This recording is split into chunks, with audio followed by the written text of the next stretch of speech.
From Jan64 to open up the show. Could be Jan. Could be Jan.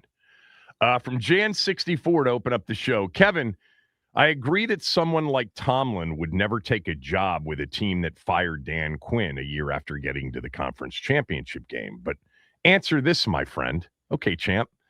Do you think Dan Quinn is a better coach than some of the coaches available in this cycle?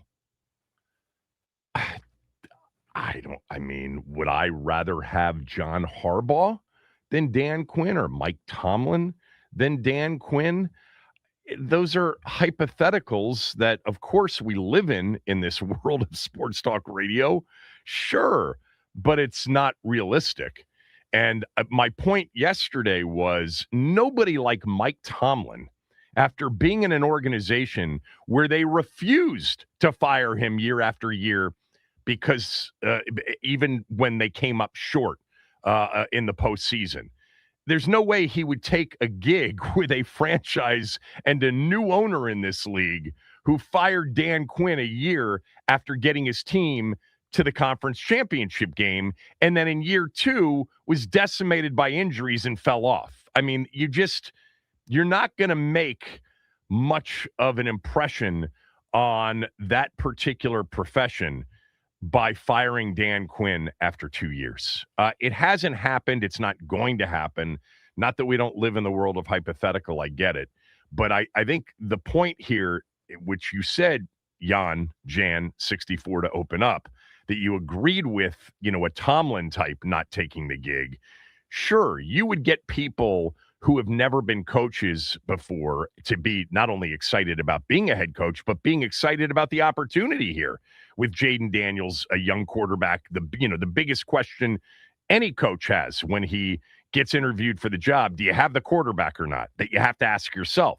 Well, you've got that here, but I'm just saying that, you're not going to attract a Mike Tomlin or a John Harbaugh, when the result of your actions would be too impulsive, especially with those two guys who basically just came from jobs where they spent 19 and 18 years respectively and were supported at every turn and at every juncture, even if it was, a tough call by the owner in that moment. Yeah, Josh Harris should not be firing Dan Quinn after this season.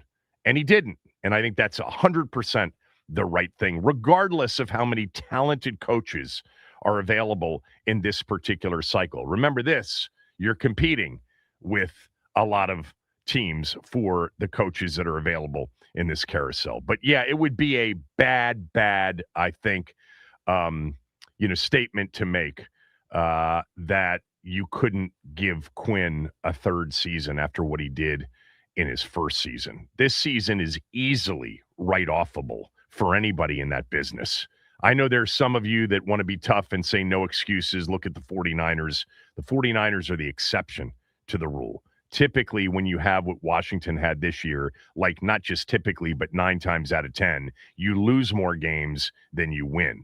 And when one of those players lost is your starting quarterback, you typically lose a lot more games than you win, especially if that quarterback is your best player.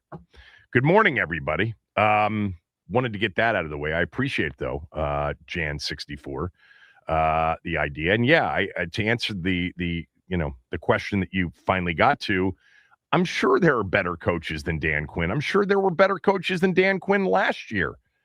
Mike Vrabel would have been one in terms of one that was available. Now, maybe he was waiting for the opportunity that he thought would come after they hired Gerard Mayo in New England. I don't know. Or maybe he just wanted to sit out the year. But they liked Dan Quinn for the reasons that I think I've come to understand over the last 2 years since they hired him. They had a terrible culture and a quarter century of bad vibes that had to change. And they needed somebody like him and the people he could bring with him to change that. And I think he's done that. And, oh, by the way, they had their most successful season in 33 years last year. As an actual result, it did happen, even though many of you think it did not. So I was informed right before the show by my guy Max that the renderings for the new stadium are out there, and I am looking at them on the team's Twitter account, and they look awesome. Now, that is, I am assuming, a translucent roof, right? That is a domed stadium, a roofed stadium that is not retractable. I mean, what I thought I knew about this entire situation is that a retractable roof was going to add too much cost and that this was going to be a covered situation, but natural light being allowed in a lot of different areas. Is that what I'm looking at here, Max? Yeah, that's kind of what it looks like right now. It's very great aesthetic, just very pleasing, at least in my eyes, because I mean I think it's very fitting with the rest of DC's architecture. So yeah, I'm a big fan of the renderings. Hopefully it looks similar. Yeah, the shot that I'm looking at, it would be a shot of, I guess, east facing west, could be south facing north. But behind the stadium, from the Anacostia River side of the stadium, looking straight down the line at the Capitol and then the monument in the background, which has always been the alignment. You know, when RFK was there and active and it was a big game, you'd always get that shot before the game of, you know, Monument, Capitol, Stadium right in a row. And it was always very pretty, especially at night for a Monday night game. It was always very, very pretty. But yeah, I mean, I look at this and I get excited about it. I know I lived the RFK experience, like many of you who are listening lived the RFK experience. And I don't know that it can ever be duplicated because, well, it can't. It doesn't mean that the next one won't be better. It won't be great. It'll certainly be more comfortable. That's for sure. Comfort was never on the priority list at RFK. That was the least of anybody's concerns. In fact, we liked it uncomfortable. But just the idea that the cities, escape from that standpoint will, look the way certainly these renderings, reflect is great. I love my hometown. I love the city that I live in, and it's a much better and it's a much different city than it was when RFK was rocking in the 70s, 80s, and 90s. Completely different city. We're a city of many more neighborhoods than we ever were. We're a younger city. We're a more vibrant city. It isn't a city of just federal government workers working during the day and then leaving and abandoning much of the city. That's just not what it is anymore. Thankfully, it's changed in so many ways. I give Abe Pollin a lot of credit for that. I think Abe and what he did in moving the Capitol Center in Landover to Chinatown and turning Chinatown into a thriving part of this city, and everything that followed, whether it was, Logan or, Adams Morgan, which was always vibrant. Adams Morgan and Georgetown for suburbanites like me were the two areas that you spent a lot of time in, and RFK and the Armory and places like that. But all of the neighborhoods that this city has now, I go back to, the late 1990s and Abe Pollin's decision to bring 81 hockey dates and 81 NBA dates to an area of the city that wasn't great at that time. And he showed what was possible. And it seemed like from that moment on, the city has changed in many ways, and I think in mostly very good ways. I love this rendering. This is 65,000, right? That's the capacity? I believe that is What 70,000 plus. 70,000 plus is what they're putting out? Yes, that is there any sort of, I'm looking for Eric Flack, our guy, will hold 70,000 people with translucent roof, making it eligible to host Super Bowl. Yeah, we're going to have a Super Bowl here within 8 years, people. We're going to have the 2031, 2032, 2033 Super Bowl, one of those three in D.C. It's going to be crazy. Design a line stadium along D.C.'s monumental access connecting Lincoln Memorial, Washington Monument, U.S. Capitol, and new stadium in straight line. Yeah, I mean, that's the way you have to build it. You have to build it right in that exact RFK footprint. I would assume that that's the best way for it to work logistically. They've been working with this HKS design firm, the architectural firm that designed SoFi in Los Angeles and the stadium in Minneapolis, US Bank Stadium in Minneapolis. I love it. I love the look. I can't wait for it to open. I hope that the final 5 seasons, right, 26, 27, 28, 29, no, the final 4 seasons, because we're planning on opening 2030, right, the fall of 2030 in this new stadium. But we got 4 football seasons left in Landover, and I hope the team's really good over these final 4 seasons before moving to the new stadium. And I bet you the ownership hopes that the team is really good, because opening a new stadium is always a bump, period, but it's a much bigger bump when you're moving in with a team that is good. And that would be, at that point, year 8. Jaden would be going into season 8 as the starting quarterback, hopefully. He may be on deal number 2 at that point, and hopefully there are playoff wins in the rear view in Landover.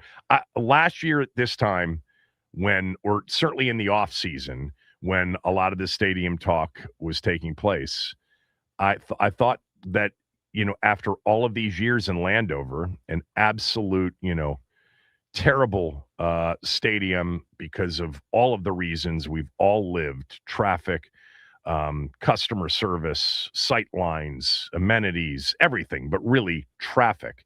The bottom line was that there wasn't a winning team the majority of the time, the significant majority of the time playing in that stadium. And that was the real issue, is that there wasn't a product worth, sticking it out for, worth waiting in traffic for, worth, a bad, overall design, etc. There just wasn't a good team. But the prospect of finally having a good team and big games played in Landover, it was finally here in the offseason. Now, we didn't get that this year. We didn't really get that this year.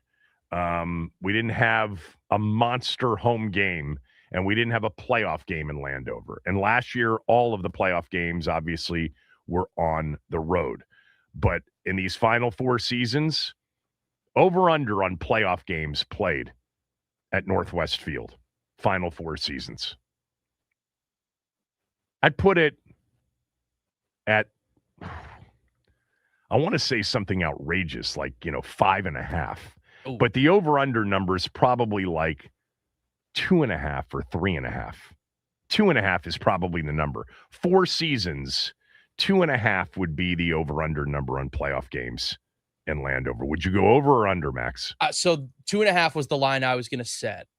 And honestly, given how these last few years how these last couple years have gone, it's hard to predict, but I'll be optimistic. I'll take the over.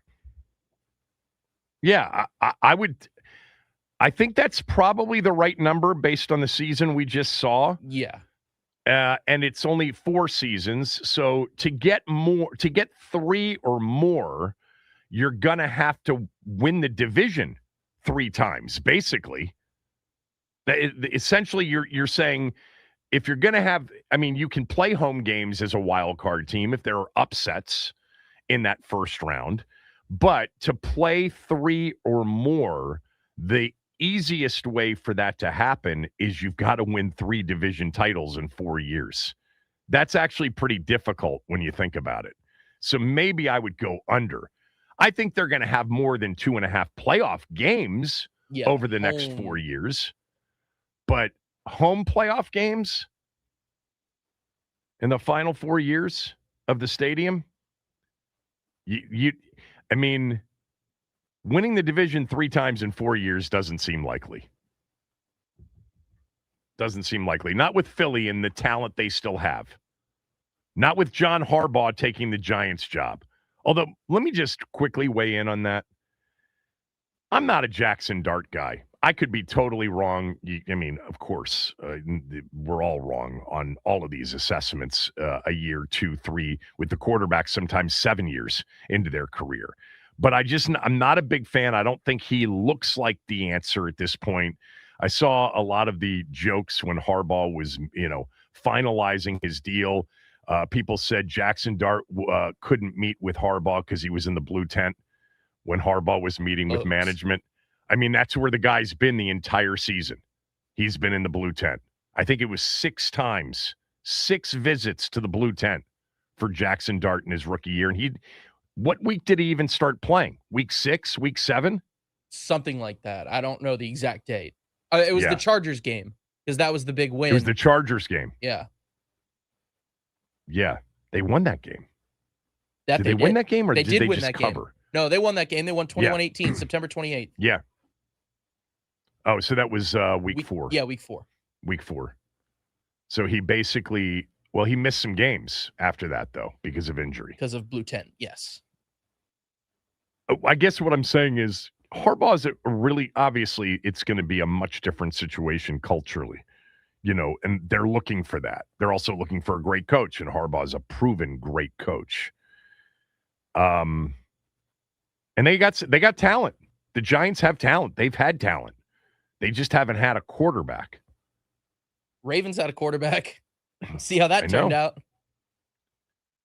I'm telling you, I swear to God, I believe this to be true, that if you injected Steve Bisciotti, Eric DeCosta, and John Harbaugh with truth serum and asked them, would you have another Super Bowl had Joe Flacco stayed on as your starting quarterback instead of going to Lamar? I think they'd all say yes. Because here's the thing that they would tell you, and any Baltimore fan will tell you. What Lamar didn't do was play big in the biggest games. Now, he helped them get to the biggest games by winning all the regular season games, MVPs, home field advantage for at least a round, sometimes 2. But even by his own admission, he tightened up in the biggest games. Joe Flacco was the ultimate in the beauty of the uncluttered mind. He never tightened up for anything. The next time he gets nervous will be the first time. This dude just slung it and seemed to elevate his game to that level that nobody ever assigned to him, ever. The elite description, he was never an elite quarterback. But in the playoffs or in the biggest regular season games, he was borderline elite. Joe Flacco, hon, I think they would have won another one. I think they'd have another chip with Flacco. All right, Brian Flores interviewed yesterday. That was made official after we were off the air. We knew there was an effort to interview him. Well, he did interview in person here in Washington for the job. I think it was here in Washington. I think there's a chance. It may be a long shot, but God, that would be the home run hire of this offseason, certainly for our franchise. If they could wrest away from Minnesota, the best defensive coordinator, or one of the top 3, Fangio, Spags, Flores. I've got some interesting information on Flores that I want to share with you when we come back. And Charch is going to jump on with us in a few minutes as well. Charch is a Minnesota guy, a Vikings fan. So I asked him to come on to talk about Brian Flores. And I think I may have mentioned this yesterday, but there are people in Minnesota that would say, don't lose him. Don't lose him. If you've got to give him the head coaching job and move on from O'Connell, that's fine.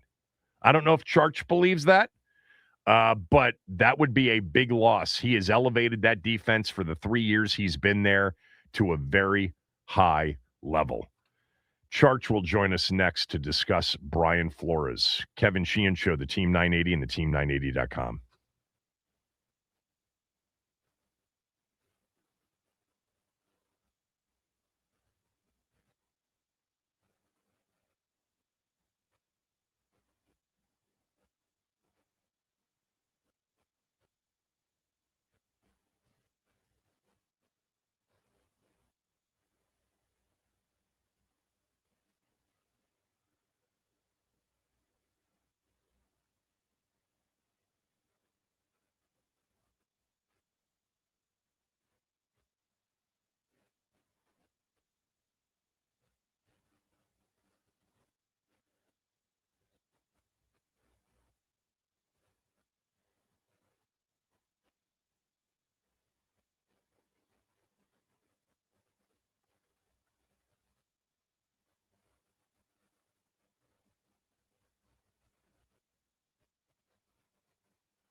Brian Flores to Washington. He interviewed yesterday.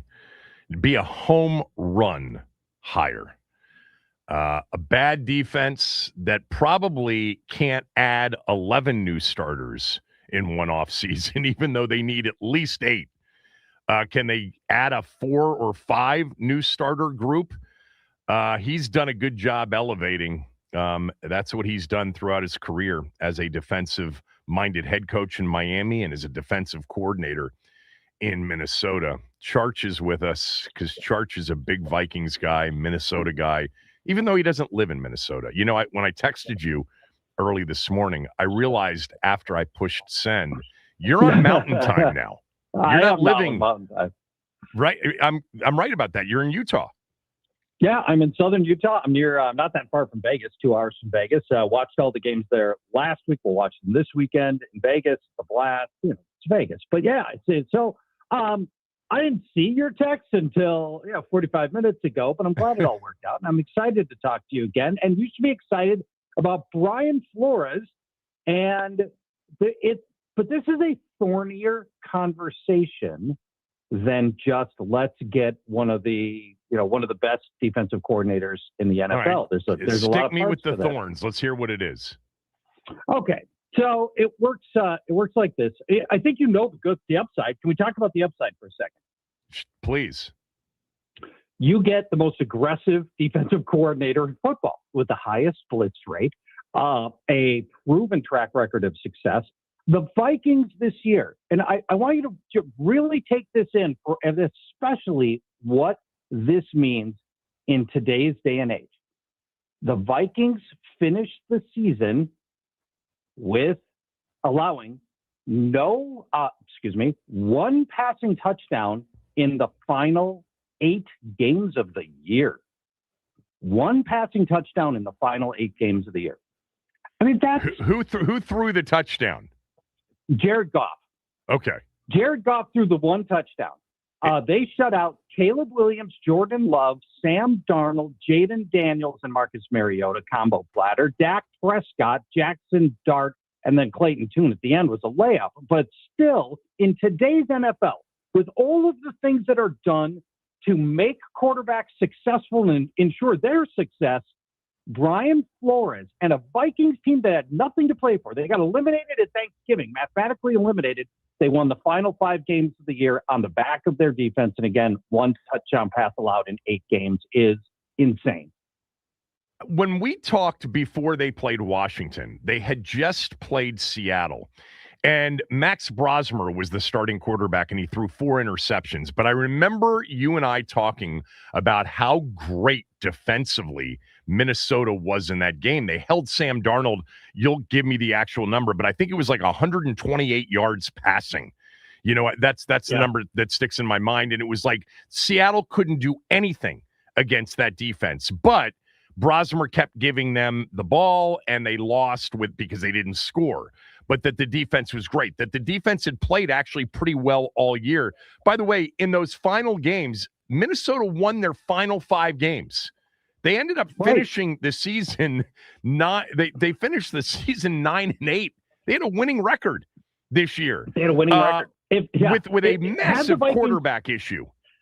Right. Had the Vikings had they chosen Sam Darnold, had they chosen Aaron Rodgers, had they chosen Daniel Jones, all of the people that were available to them at the end of last season, had they chosen any of those, the Vikings would have gone to the playoffs.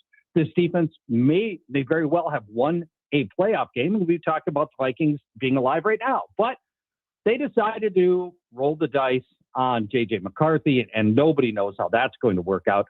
But back to Brian Flores, potentially your next defensive coordinator. What he does best is he covers up the personnel deficiencies that your team has by using the best players it has and putting them into high leverage situations. So for the Vikings, that was great edge rushers, and this team just rushed relentlessly and blitzed relentlessly. They had great safeties, at least one great safety, in future Hall of Famer Harrison Smith, and they used Harrison Smith all over the field.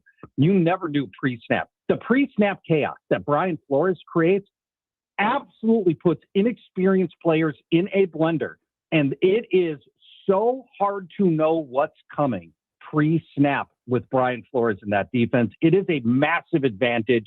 We do see veteran quarterbacks will break the code, and they tend to be okay. But younger quarterbacks just get the meltdown treatment from Brian Flores and his pre-snap defense. At Paul Charchian on X. So I want to come back to all of the things that you like about Brian Flores, and then maybe a few things that you don't like. But this conversation that we're having, is it worthwhile to have? Do you think that it's a possibility that he would leave Minnesota if he doesn't get a head coaching job, and then B, would head to Washington? Like, what kind of talk is there in Minnesota about the possibility of losing Brian Flores to another team as a defensive coordinator? Understood if he gets a head coaching job, which, by the way, I think is a long shot. There's still a lawsuit with the league. But give me your overall thoughts on the likelihood of something like this. If he leaves Minnesota for another defensive coordinator job, there will be rioting in the streets of Minneapolis beyond what we're getting every night. It will be terrible. It'll be really, really, really tough to sell to this fan base. There will be explanations required. How did this happen? How is it that we Vikings allowed Brian Flores to leave for another team? In all probability, he's just getting leverage with Washington and trying to maximize his next contract with Minnesota. But there's this.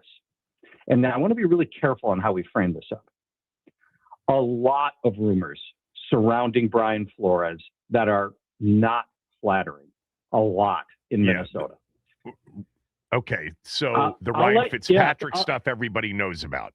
You know, Ryan Fitzpatrick really crushed him in his experience, his personal experience with him as a head coach in Miami. Said he essentially turned into a dictator and alienated everybody around him. So let's talk. I want to wrap this one part up here. Minnesota, would go crazy if he left for another defensive coordinator job. I suggested that there's probably been conversation about, no, you don't let him go. If you have to, you elevate him to head coach and you say goodbye to Kevin O'Connell. Is there some of that conversation? There's a lot of that right now because the Vikings have lived this a couple of times. So if you go back far enough, the Vikings had Dennis Green. Yeah. And they let Tony Dungy, their defensive coordinator, leave for Tampa. Right. Super Bowl. They let Mike Tomlin go. Actually, Tomlin was the Denny Green. And they let Tomlin go. And Tomlin ended up, obviously, 19-year run and a fixture with the Steelers. But they didn't know Tomlin at that point. There was no outcry to keep Tomlin as the head coach. No. There was not. There was on Dungy. Okay. There was on Dungy. There was not on Tomlin. He'd only been defensive coordinator for 1 year. We didn't know him that well. Flores, the outcry would be here. It's all the hesitation internally is entirely believed to be about personality. Headstrong player, headstrong coach. Players either love him or don't, and potentially friction with other coaches. And then you've got this lawsuit with the NFL, the Ryan Fitzpatrick thing. There's a lot of intangibles around Flores that are entirely negative. And it's not, what we don't know is how fed up is ownership, coaches, front office in dealing with him. Right. Okay. And I think everybody kind of has a sense of that. I had a friend of mine reach out and say the same things that you've been saying. Have you been reading about what kind of guy this guy is? Are you sure? Could it be another Eric Bieniemy situation? There's a big difference between Brian Flores and Eric Bieniemy, okay? Nobody wanted Eric Bieniemy. Nobody wanted to hire him. And Washington was so desperate, and we think Ron Rivera essentially, did Andy Reid a solid. And Eric Bieniemy had never been the primary coordinator or play caller. Brian Flores, autonomous as a defensive coordinator in his situations, and there's no doubting his X's and O's. There's no doubting his coaching prowess. Right. The Eric Bieniemy comparison has nothing to do with on the field proven track record as a coach, because Right. the enemy had none, and Flores has a long proven track record of success. You know you're getting somebody who's going to would give the Commanders a total defensive overhaul and become one of the most aggressive defenses in the league, for better or worse. And sometimes that does blow up on you, but more often than not, for all the reasons we discussed earlier, the Brian Flores defense works. Nobody wants to. So I want to read something to you. I found this. This was in early 2024, ESPN.com, ranking the coaching staffs in the NFL in the offseason. You know, one of those lists and rankings and the whole thing. And it was following Brian Flores' first season as the defensive coordinator in Minnesota in 2023, a season that you're very familiar with. And by the way, I am too. Because that was the season where we both think Kirk Cousins was playing the best football of his career and that the Vikings were getting ready to take off. They finally had a defense, and that's when he tore his Achilles and the season went sideways at Lambeau. But I'll jump in and just say this. At the point he tore his ACL or tore his Achilles, Kirk Cousins was leading the league in passing yards and touchdowns. So it wasn't like Kirk was he was already having a phenomenal season. It's just there had been a fumbling issue. The defense hadn't played that well. And then we really felt like it was all coming together for the Vikings right there. But okay, I just wanted to get that part. So this is what was written about the Vikings coaching staff. And the reason when I found it, I'm like, this was interesting because it wasn't about O'Connell. It was all about Brian Flores. So this is after that 2023 season. And you'll recall it was not a talent-laden defense. They were not loaded with players. So this is what ESPN.com wrote.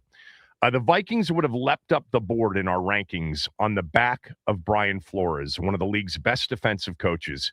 He is a havoc wreaker, a madman at the wheel. No team rushed with at least 6 bodies more than Flores' Vikings did last season, which he did on a whopping 26% of dropbacks. The next closest was 11%. But then listen to this. And no team sent only 3 rushers more frequently than Flores' Vikings, which he did in another 20% of opponent dropbacks. Next closest was 11%. So understand, people, he led the league in rushing 6, and he led the league in rushing 3.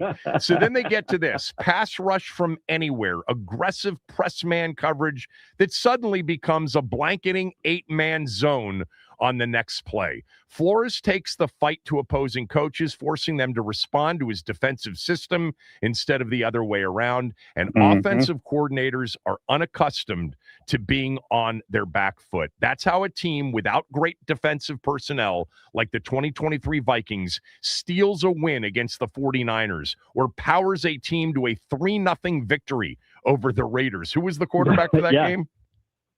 Nick Mullins. Nick Mullins. No coach last season made more out of less than Flores did with this unit, and it isn't the first time. His defenses in Miami achieved much of the same thing during his tenure there as head coach. I don't know if the league will give it to him, but Flores deserves another crack at a head coaching gig. So, you know, I read that, and I flashed back to early December when Washington was completely flummoxed. It was the game, I believe, it was the game that solidified in Dan Quinn's mind, I'm okay if we end up moving on from Cliff Kingsbury. They did not have a plan for the pass rush. There were some play calling things in the red zone. By the way, Deebo Samuel dropped a 4th and goal touchdown pass, so that would have been the second one along with Goff. But the more out of less has always been assigned to him. You know, he's there with Fangio and Spags, right? Those are the 3 guys that get talked about the most as defensive coordinators by offensive guys. But Charch, we have less defensively. And no one's made more out of it here in the first 2 years. It would be an absolute home run hire for Washington, wouldn't it? It would be. And, you know, the Vikings also have less. You know, the Vikings didn't have any Pro Bowlers, none. And so, you know, this is, you know, he's made the Vikings into one of the best defenses and most efficient, effective defenses in the league with a really thin roster. And so when you're looking around at the Commanders defense and going, no, I don't see a lot of big playmakers here. He'll turn people into playmakers. So Yeah, it's all about putting people into a spot to succeed. And what you read that was really right is every opposing offense has to game plan their whole week to try to figure out what's coming from Brian Flores. On field, it would be a great, great hire for Washington if you can pull it off. I'm assuming money will not be an object. I mean, and that's where this thing gets really interesting. Flores wants to get paid well. He'd like to get paid like a head coach, I think, if he can, and he might just get away with it if it turns into a bidding war. And you have to have two suitors if you're going to get into a bidding war. There's got to be at least two. So he needs Washington to step up, offer him the job so we can leverage that against Minnesota, and then take the most money. The Steelers have requested an interview with Brian Flores for their head coaching opportunity. The Ravens interviewed already Brian Flores for their head coaching availability. It'll be an interesting thing to see if he gets a head coaching job. If you forced me to wager on that, I would say no. I mean, maybe Pittsburgh is the perfect spot for him. Because of the culture there and the whole thing and their experience with him for that one season. But typically, they like to go super young and defensive. Yeah. I would, how would you wager on that when you're watching games this weekend, at Mandalay Bay or wherever you are? I hope you're at the Wynn. Where are you staying when you're in Vegas? Circa. Okay. I say it's Circa because it's built around sports betting. And I know a lot of the guys at the Circa. They're friends of mine. Aaron Oster. Aaron Oster, right? Aaron's producing my podcast forever. Tim Murray's a really good friend of mine. Yeah, I've met the marketing guys out there. I went and stayed out there for a weekend. I love it. It's quite the scene on game day at that pool. And I know it's the best. That is a lot of tats and tank tops at that pool. A lot, and we're the only ones without either one happening at the pool. It's a little cool for the pool right now, but even in the sports book at Circa, it's awesome. Now, what I don't love, if you want a seat at Circa on game day Sunday, it's like $200 a seat. Yeah, I know. I don't love that part, but. Yeah. Otherwise, it's a phenomenal experience. So, how would you wager? Brian Flores, head coach, yes or no? No, there are 10 open jobs. He's only been interviewed for 2. And so there are 9 open jobs, right?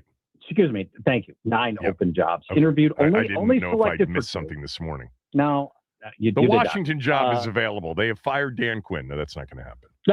Breaking news. Reporting it right here. Yes. Yeah. So I think that's part of it. I don't if the rumors are true about how difficult Flores is to work with, that doesn't feel like a culture fit for Pittsburgh. It feels like they do like their fiery head coaches, and Flores is certainly a fiery head coach, right? Cowher, Tomlin. I mean, those are guys that will get in players' faces, but the other stuff. I think those are coaches who treated their other coaches well, that treated ownership well. I don't know if Flores is going to check all the boxes there. And the Ravens have so many choices and good choices. They can pick virtually anybody they want because they walk in the door with Lamar Jackson, and that's a huge advantage. So an organizational stability. So I don't think Flores is going to end up getting a head coaching job this cycle. I would go that direction too. Kevin O'Connell is already on the record saying that he's got a lot of confidence that they will retain Brian Flores if he doesn't get a head coaching job, that there's reporting out there that the Vikings are willing to go to whatever lengths they have to go to keep him there. One of the things I mentioned yesterday is for a guy like Brian Flores, who is going to he'll be sought after as a defensive coordinator, regardless of what the other stuff is.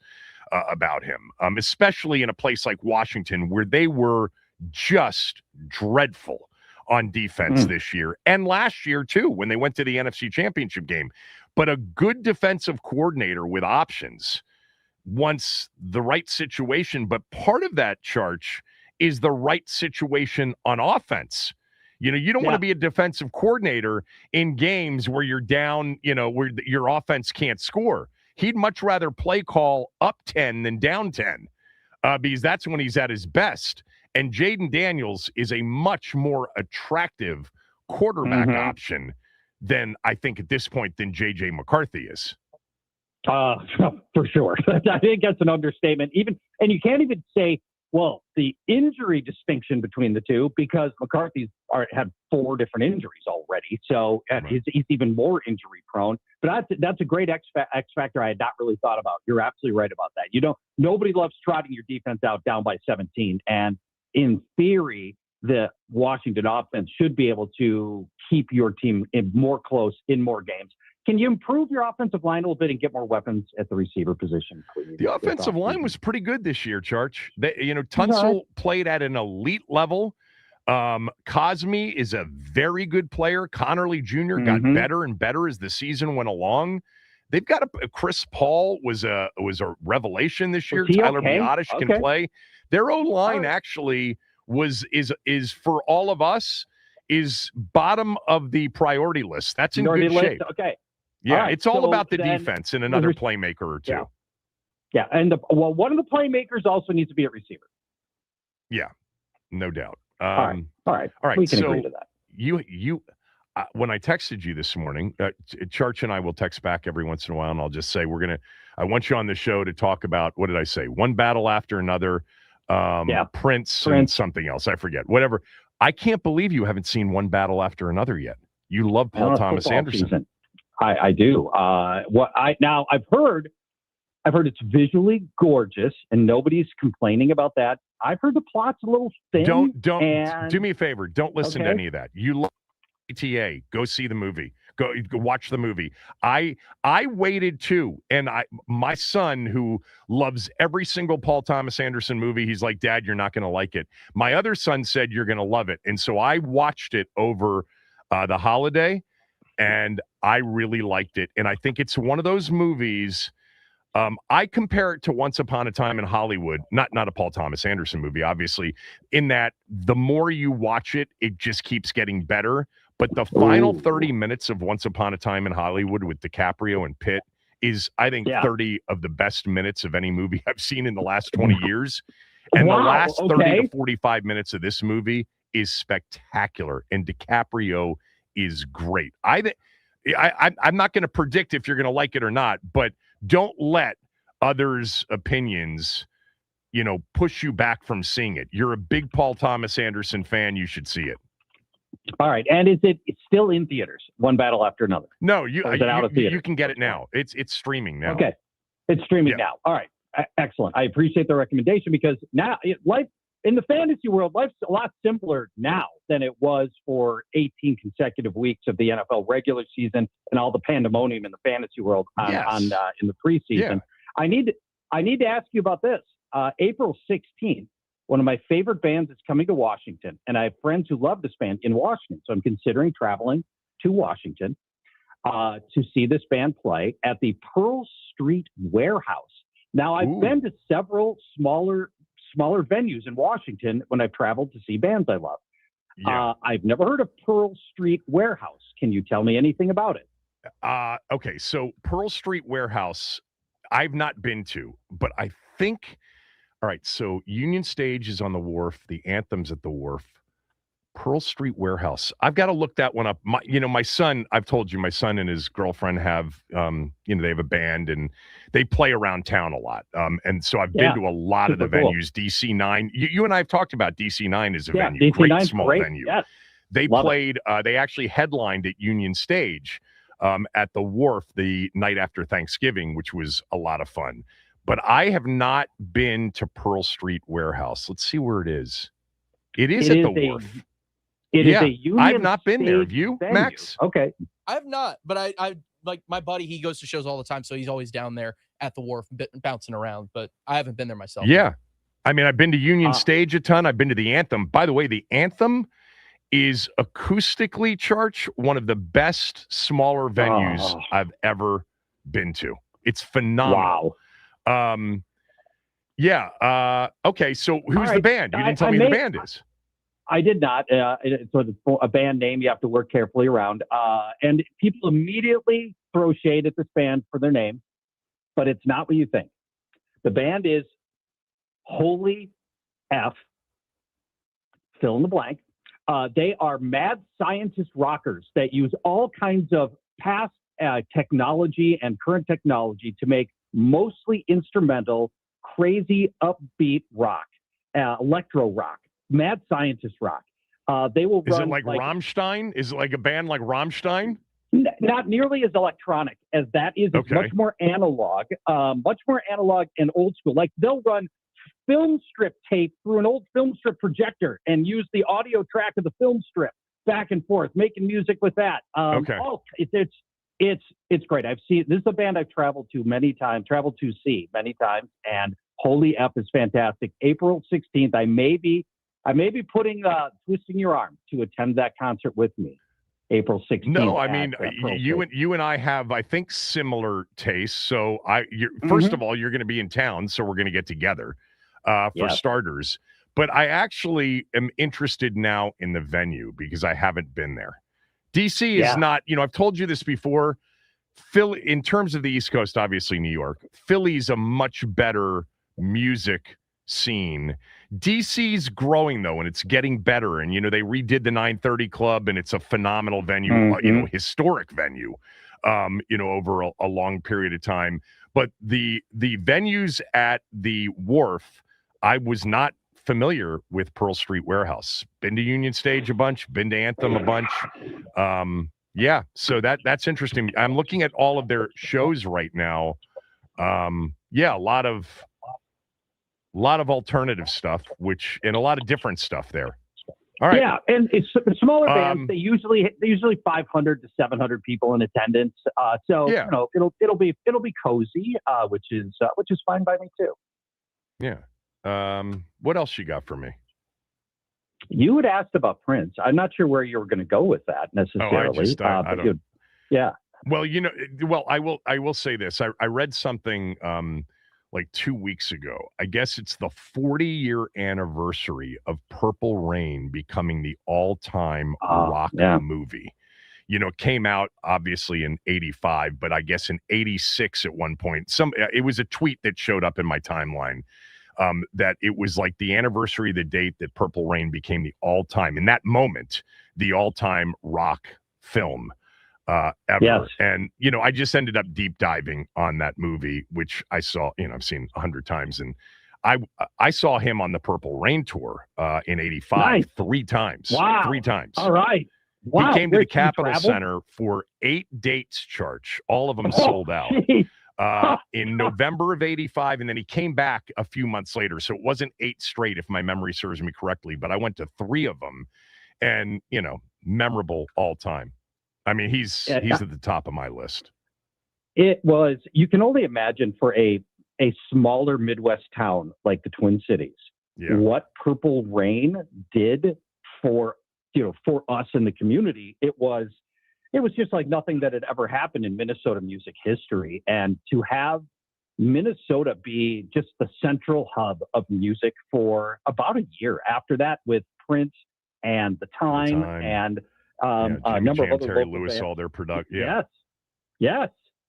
It was, it was really, really special. I've never been to First Avenue. I've actually driven by. I remember, because I've told you before that Byerly's, the supermarket chain for many years, I don't know if they're still there, was a client of mine, as was Super Value, a huge wholesaler. And so I was in Minneapolis a lot in the 90s in particular. And I didn't go into First Avenue, but I drove by it. So I've actually never been into the venue to see anything. I'm assuming you have. Many times. I just was back in Minneapolis. I had drinks with the general manager there. And one of the things they do at First Avenue that's really cool at this venue, it seats, it's about 1,100 people, almost all standing. And it's like the iconic Minneapolis music venue. Almost any band that eventually got big had a stepping stone career spot at First Avenue. And what they do is they've got these silver stars emblazoned in paint outside the building. And there's about 200 or 300 of them. And they put the names of the amazing bands that have come through First Avenue. Oh, wow. And it's almost everybody. And, so it's like a Hollywood Walk of Fame kind of thing. It is. That's exactly right. It's like a Hollywood Walk of Fame. Like, I can't believe this band, Pearl Jam played here on their way up. It's Right. it's amazing. Yeah.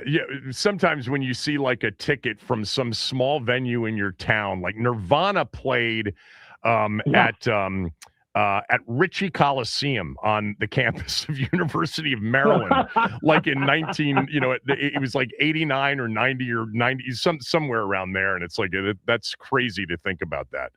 All right, man. One last thing on this please. subject, and I'll make this a fast story. MTV, as you know, turned off Right. about 3 weeks ago, I read about December 31st, the last day. And I was going back and looking at a show. They had an indie music show called 120 Minutes that ran Sunday nights at midnight Eastern. And so they just buried this show. But this is where the up and coming indie bands were, and the new wave bands at the time would end up being shown there.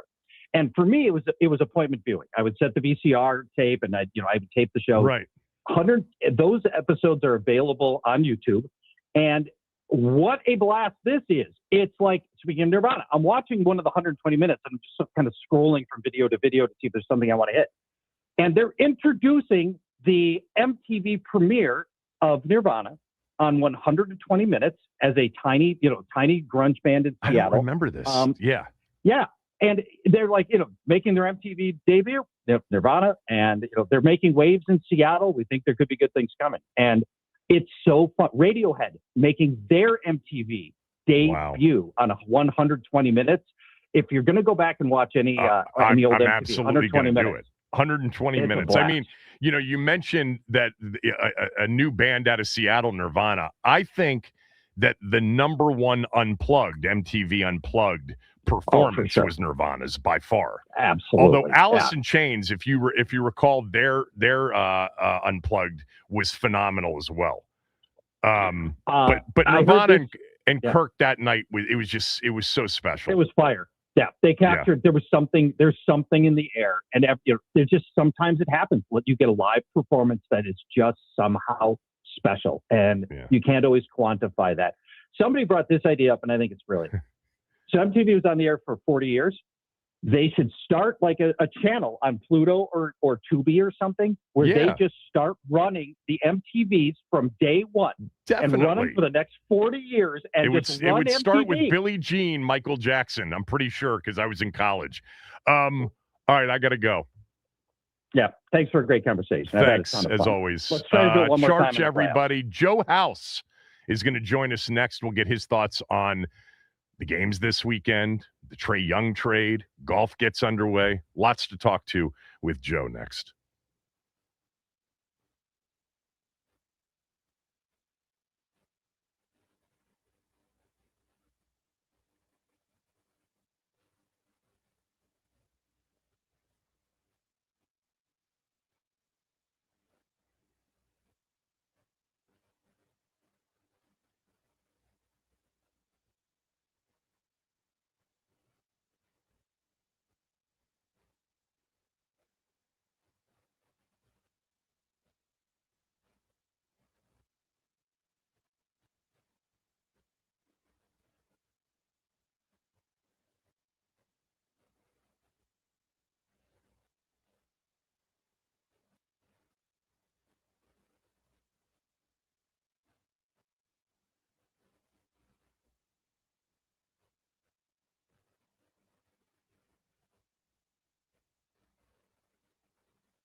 Sorry about that, Max. Not a great clock manager today on the show. Not handling timeouts well at all. Joe House is with us, my guy from The Ringer. At House from DC on X on Twitter.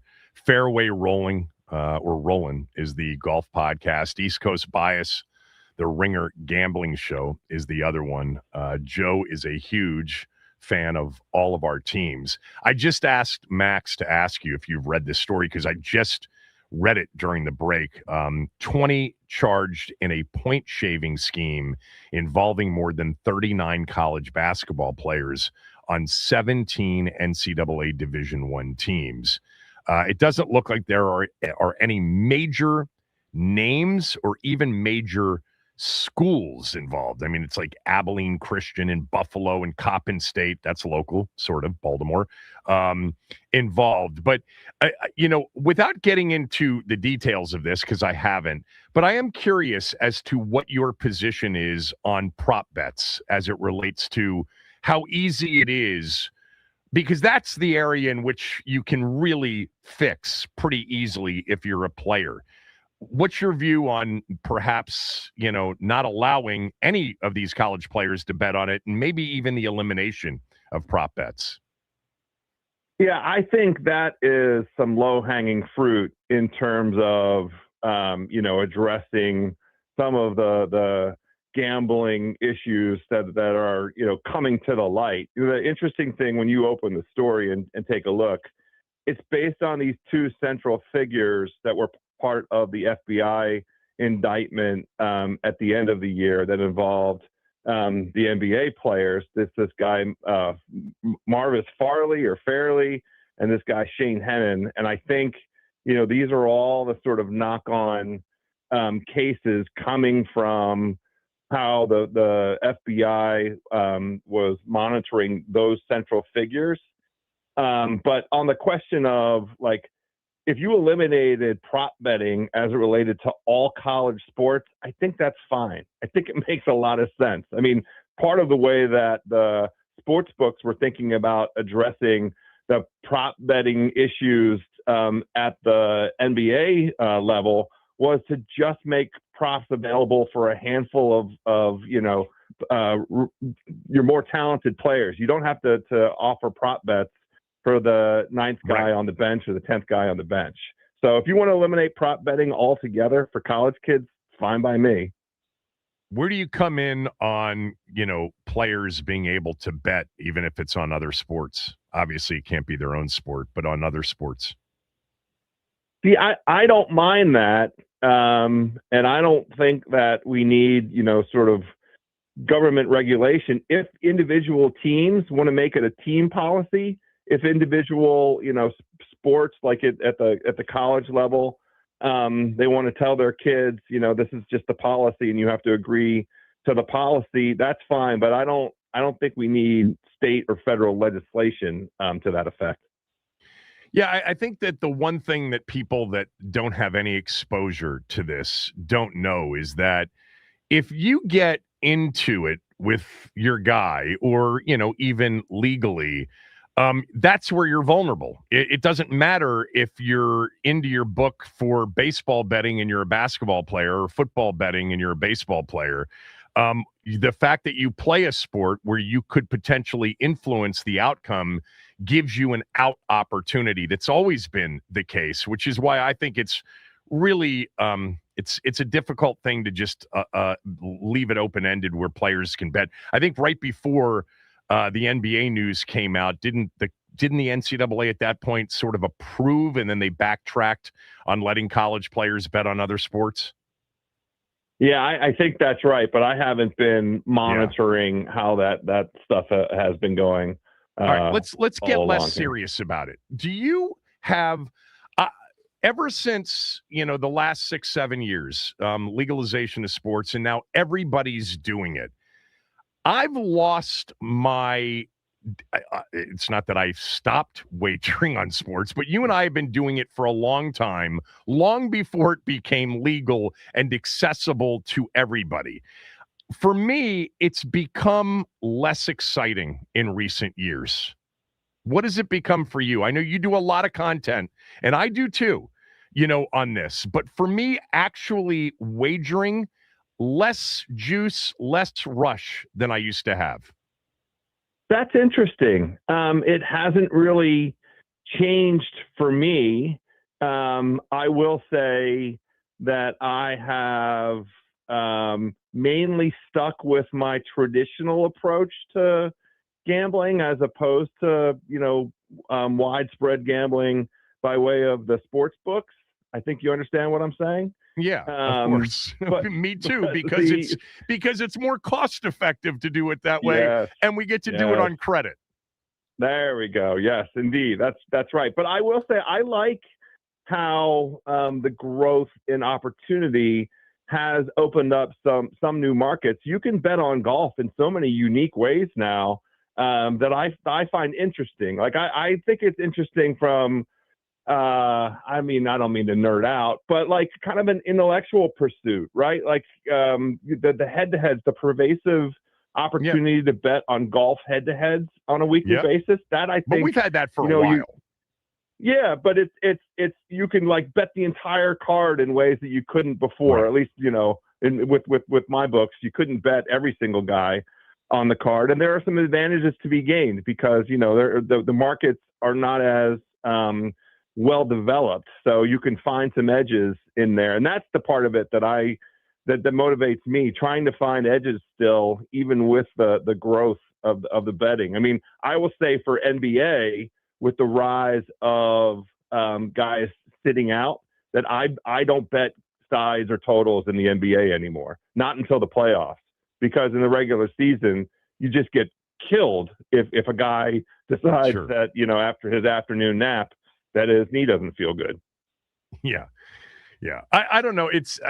I think for me, part of it is that there was an allure that it was, a sort of niche. Not everybody was doing it. We all talked about it, but it wasn't accessible to all. Once it became accessible to all, and there was a certain insufferability with the people that had just started for the first time about how they had all the answers. You know what I'm talking about. Some of the newer gamblers that have it all figured out, except we both know they don't. And we would line up to book their action and all of their friends' action as well. But I don't know. It's, I love it for content, no doubt about it, but it's not the same. Although I'll tell you what, playoffs last weekend, and it was the first painful weekend of the season for my smell test on the show. And personally, I had 3 or 4 more losers in addition to the ones I gave out on the show. So it was, I'm looking forward to getting back to it this weekend. Speaking of this weekend, I'm sorry. I said, of course you are. Yeah. Get back on the horse. 3 double bogeys in a row. We got to make somehow we got to make a 4 net 3 on this next hole. All right, who do you like this weekend? I'm a little nervous. The way that I've played so far is a couple of totals, a couple of unders, and just some money line parlays because I don't love the numbers that are out there. And there are trends that sort of point in both directions as it relates to the card this weekend. The 7 or 7.5 in the San Francisco Seattle game, points in the direction of, you want to be careful taking a 1 seed, laying that many points. And everybody is sort of inclined to say, wow, San Francisco on this short rest with all the injuries that they have. But if you look at the numbers, teams coming off of, in the short rest situation have a pretty good record against the spread. So I am playing that game just Seattle money line, and I'm putting that together with, things like I'm playing the Rams on the money line. I don't love laying 3.5 with this Rams team on the road, with the way that they have defended the pass over the really since week 13. They've been giving up. They're second in the NFL in terms of 15 yards or deeper passes, the rate at which they're giving those up. And it doesn't really surprise me that secondary is vulnerable, because You and I are familiar with Emmanuel Forbes. I mean, I'm not really sure that's surprised that secondary is what it is. And that's a game that looks like an under to me, although the number's been falling. It was in the over 50, and it's now down to like 48.5 or so. Part of that's my weather, first kind of reaction. Yeah. Part of that, I think, is the expected brutal temperatures weather. And wind. Right. Yeah. So who do you believe in right now? I mean, who do you think is going to win this whole thing? I mean, it's wide open. I don't have a gut feel. I want to see how Seattle comes out and see if they're going to, by scheme and game plan, protect Sam Darnold from himself. If we get a version of Seattle that looks like that Week 18 version where they beat San Francisco 13-3 and they really emphasize the running game, I mean, for all of the success of the number 1 seed Seattle Seahawks, their quarterback leads the NFL in turnovers. It's a very interesting situation. If Seattle just leans into its defensive identity and minimizes its opportunities for its quarterback to make mistakes, then, Seattle is somebody that I'd be willing to ride with. They have the home field as long as they're alive. And I feel like they have distinguished themselves. I don't know what the story is with the Rams. Something weird has happened. Yeah, you're right. With them. They're just in shootouts every week. And that introduces variance that suggests they're beatable. They were beatable last week. They definitely could have lost that game to the Panthers. So I'm not really inclined to get invested in them. And on the AFC side, I have no idea. I don't have a vibe or a feel for anybody. Do you like anybody in the AFC? I mean, I've liked Houston for a couple of months now, and I have a futures on Houston 30-1 to win the AFC Championship from literally 2+ months ago. But I actually don't feel as good about it now. And I think this is a really interesting matchup because despite their schedule, Joe, I do believe in New England. Like, I think there's something there. So, yeah, I could see that going either way. I could certainly see Denver, Buffalo going. This has been the most wide open, playoff field that I can remember. The one thing about Seattle, and you talked about the Week 18 game, that score was not reflective of how much they beat up San Francisco. They missed a couple of field goals. Darnold took a sack on a 1st and goal at the 1. I don't know why they were throwing it to begin with. That felt more like 30-3 than it did 13-3. It doesn't mean it'll feel that way on Saturday night because every week's a new week. But that defense, Seattle and Houston's defenses are so good, and we saw Philly lead, basically have their defense lead the way to a Super Bowl last year. So I'm interested to see if a defense can lead the way to another title this year. I think it can. Do you? It's literally that's literally the reason that when you asked me this, I picked Seattle as the only one that I have any kind of confidence in, but they have to manage Darnold. I share your enthusiasm for Houston. I just worry, I was worried last week about them up against Pittsburgh. They're just such a different team outdoors. Now, over the course of that game, they were able to just beat the hell out of the Steelers. And Rodgers' inability to run, to me, was a big factor. Like, there were many times where there were 10 yards of open field in front of him, and he just wouldn't take off running because he knew he was going to get decimated as soon as he took a step. But Drake May will. So, there you go. I mean, one of the bets that I fired immediately was Drake May over 35.5 rushing yards. He might get that in the first quarter. Like, I think this is the thing with Houston scheme-wise. They are only going to rush 4. They're not going to blitz. They're going to trust that they can get the pressure with their front 4. They were super successful with that against Pittsburgh. They've been successful with that all season long because they have the horses for that scheme, and that lets their linebackers clog up the middle of the field. They take away the middle of the field against teams. How is that going to play out against New England?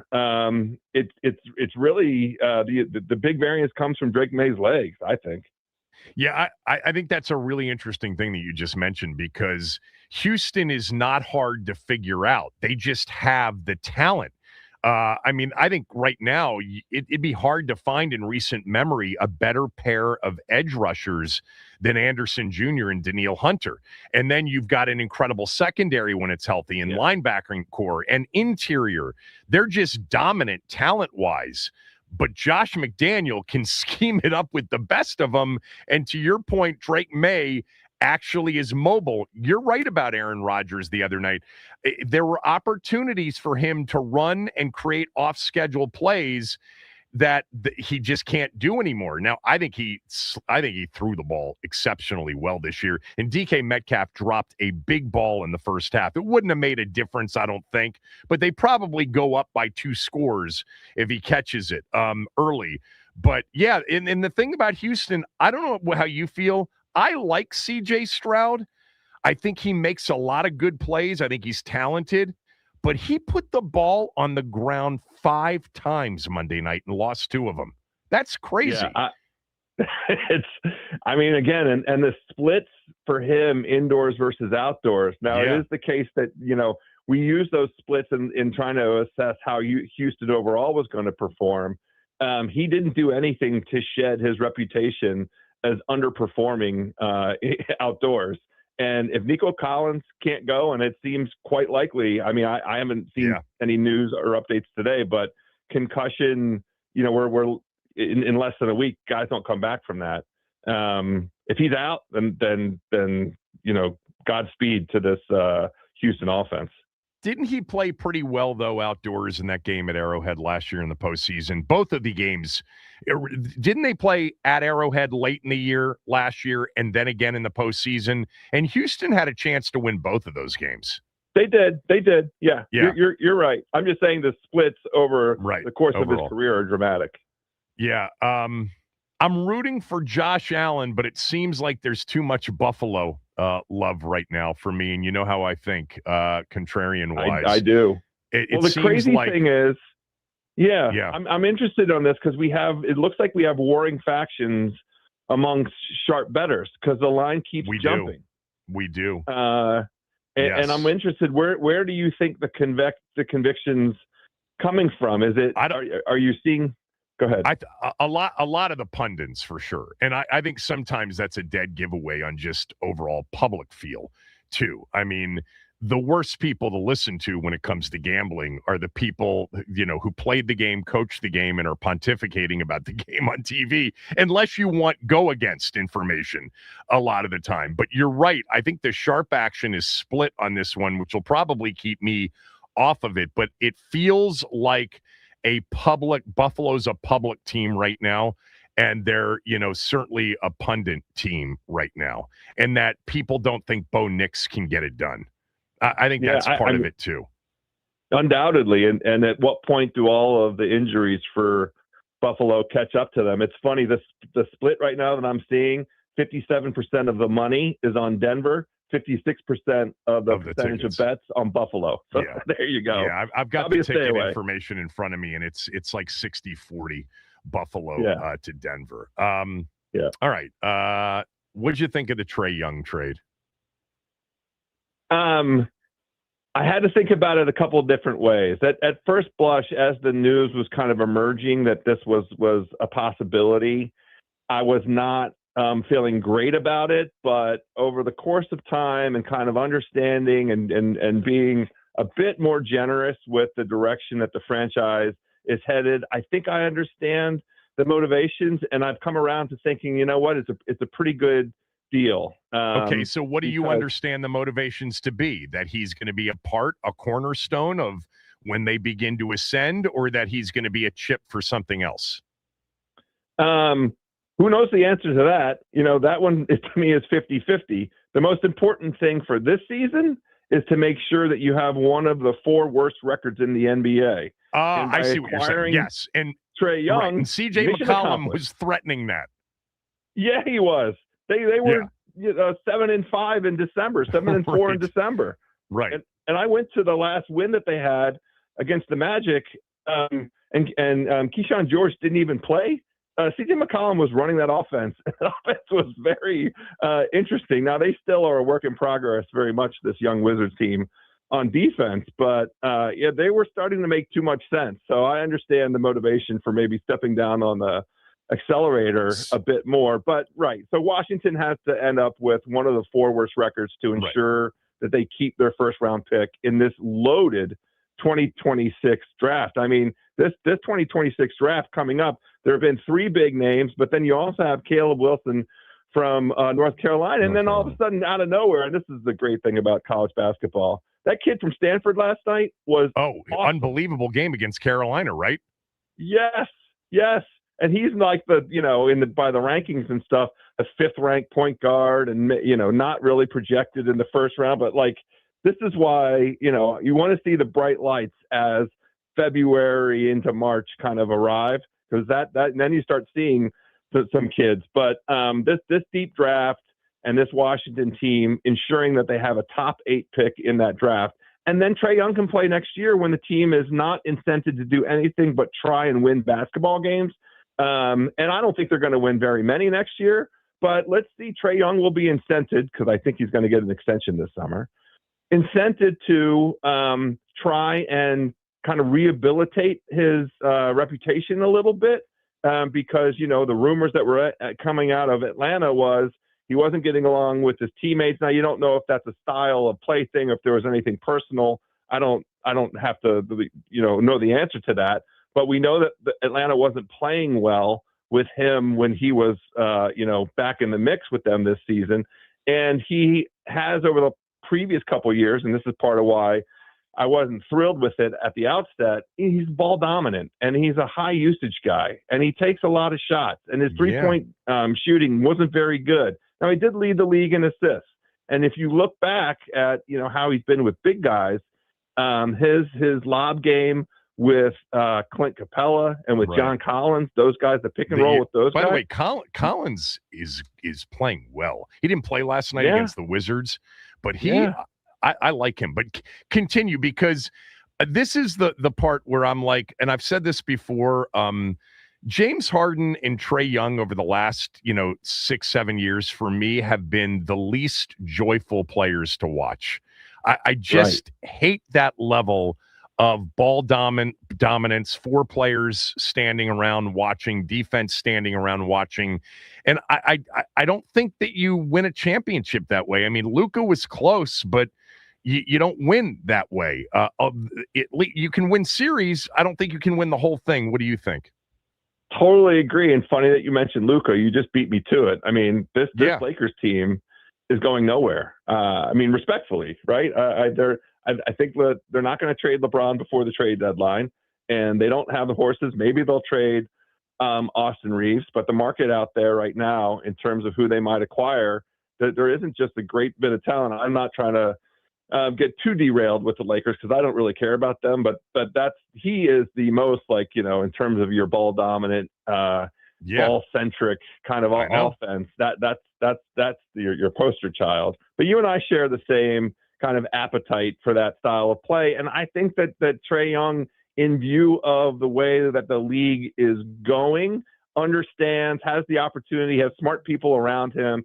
He has a chance to be a new player in what I'll characterize as the second half of his career, because he's 27 or 28. He can be a leader. That wasn't the case in Atlanta, right? They gave him a chance to be a leader, and it didn't work out for whatever reason, because that young core of Dyson Daniels, Jalen Johnson, and now Nickeil Alexander-Walker, they didn't respond to in terms of on-court performance, Trae. So I'm hopeful he gets himself 100% healthy over the course of this spring into the summer. And then, we'll get a top 3 pick, because the lottery gods are going to look down on us favorably this summer, Kevin. And then we're off and running in 2020, the fall of 26.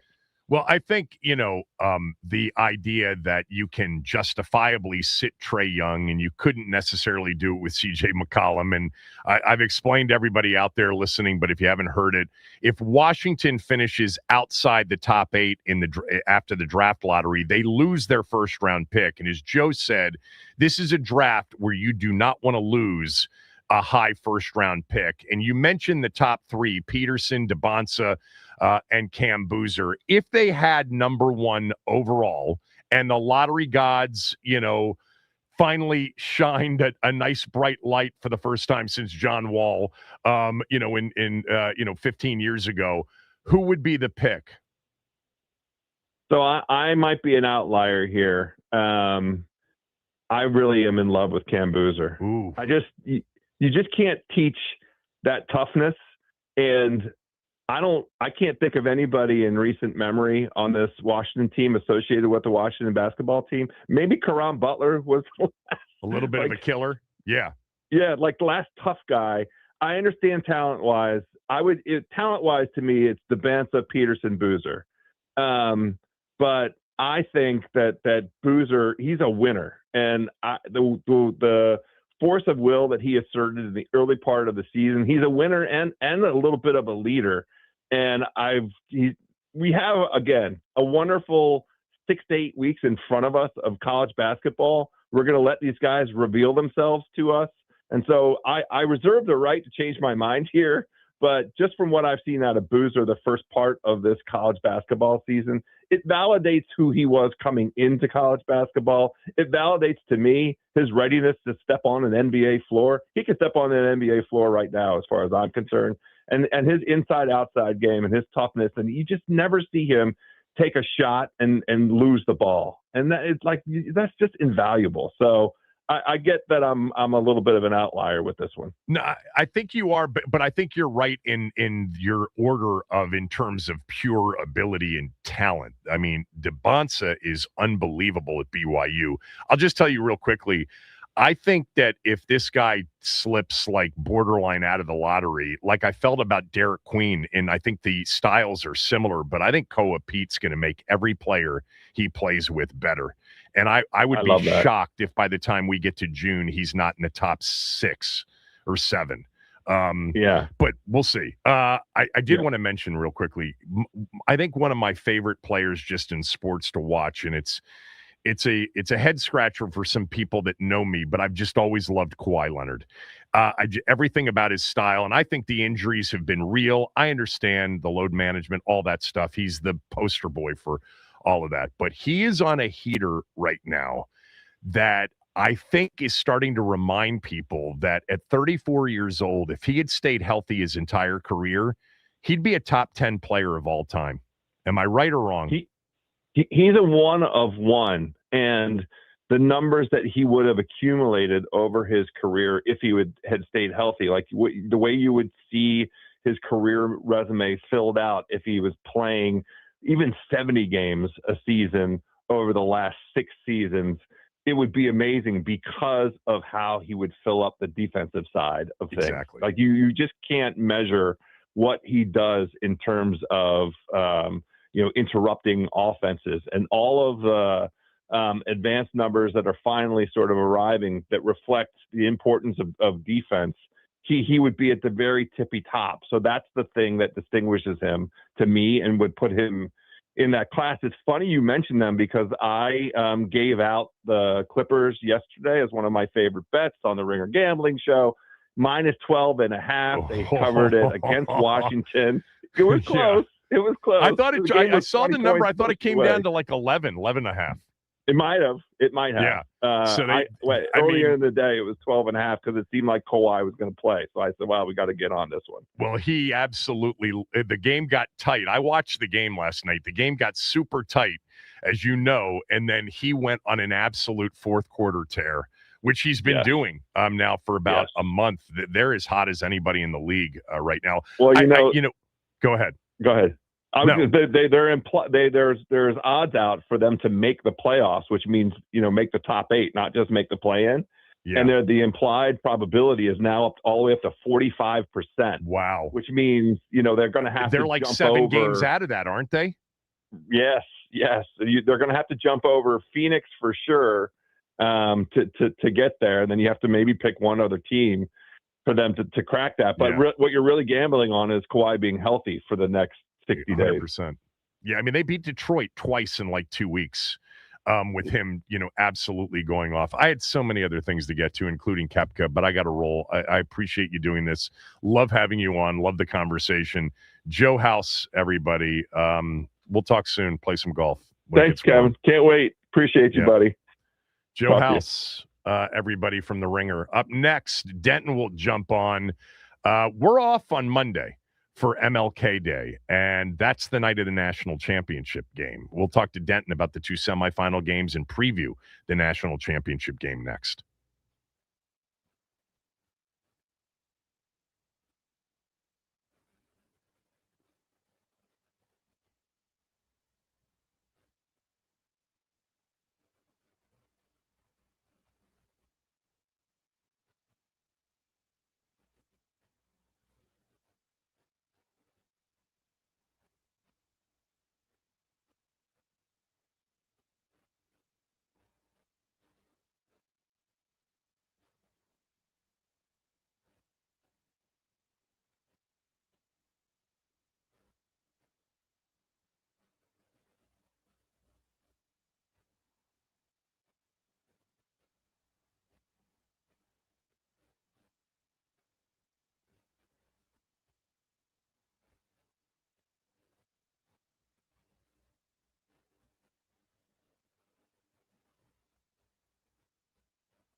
Monday night, the national championship game. Indiana now. Wow, man, I'm just looking at the latest odds. I see some 9s out there. It's getting big. See some, huh? It's getting big, man. A lot of people are riding that Indiana wave, and I honestly can't blame them, dude. They look so dominant. I mean, this line's gone from 7.5 to 8.5, 9. I see a 9.5 out there now. Wow. I don't really like the game either way. We'll see when we get to Monday. Denton's going to join us at noon to preview the national championship game on Monday night. We are going to, Max and I, for the next few minutes, do what we did last week, except now with all 8 teams that are left. We're going to power rank the 8 playoff teams that remain as we enter divisional round playoff weekend. And it's not easy to do, man. This is really, going back to last weekend, it really is one of the most wide open fields in recent memory in the postseason. I mean, we've had Kansas City and Buffalo and Baltimore in the AFC. We've had a lot of 49ers and Eagles in the NFC. I know a lot of people like Detroit going into it last year, but even now, trying to rank them 1 through 8, I mean, I think if you asked 100 people, you'd have you'd have a lot of different number ones. You'd have probably 4 different number ones in the league. You could make the case for the Rams. You could make the case for Seattle. You could make the case for Houston. You could make the case for Denver. You could make the case for New England, all as a number 1 team remaining right now. Don't you think? Yeah. It's. I don't think you can make the case for Chicago. No, I think or San Francisco or Buffalo. And I mean, Buffalo might win this whole thing because they've got the best player left in this tournament, and he plays quarterback. But yeah, I mean, all right. You want me to? I'll tell you what. Let's do it this way. Let's go 1 through 8, but go alternating. I'll give you my 1, then you give me your 1. All right. Okay. All right. I still have the Rams as the team I'm most confident in to get this thing done. Understandable. And they have not looked great defensively. Ooh. They've given up big chunk plays in the pass game. Joe House was, referencing that. And Stafford has turned the ball over in big spots. They were lucky to get out of Charlotte last week. They lost to Atlanta 2 weeks ago in a game that they really needed to have to lock up the 1 seed, to have a better shot of locking up or being in the hunt for the 1 seed. That eliminated them from the 1 seed and made it a Seattle-San Francisco deal. But I still trust Sean, and I still trust Stafford. And Puka Nacua is probably a top 5 player left in this draw in the 8 teams. Devontae Adams, their tight ends are so good. Their running back, their pass rushers. I have the Rams out of the final 8 as my number 1. So I agree with everything you said, but at the same time, it's just when the Panthers give you a scare like that and your defense has been playing the way it has, I can't put the Rams at 1, but the team that I can put at number 1 right now is the New England Patriots. Now, that Chargers defense is really, really freaking good, but Drake May found a way. They got points. They just kept Josh McDaniels just kept scheming it up. Drake May kept making throws. They just kept getting into the right spot. I think the Patriots are just so well coached that they can overcome a lot of their deficiencies, and Drake May can help lift that offense through almost anything right now out of the AFC. So give me the Patriots at 1, but they are going to have quite a challenge going up against the Texans this week. That's interesting. I know you love them, and I don't disagree with you. Like, if they end up winning this thing, I'm not going to be stunned. Be shocked. I think, but if they lose the Texans, I'm not shocked either. I'd be stunned if Chicago won it, and I'd be stunned Absolutely. if San Francisco won it. Those would be the only 2 for me of the 8. Yeah. I think I'd be stunned if Denver won it. I think I would be as well, just based on the Bo Nix thing. Now, we'll see how it goes, because, I mean, we remember Super Bowl 50, the Broncos defense carried Peyton to that title. Yeah. So we might, who knows, we might get it again. Back to the Rams for a moment and the Carolina reference. I get that, and you're not wrong. I mean, that should be a bit of a red flag that they lost to the Panthers and then they barely beat them in the postseason. But matchups are everything. Health and matchups health, matchups, quarterback. Those are the three most impactful, things to an individual, one entity game. How healthy are you? What's the matchup like? And who's your quarterback?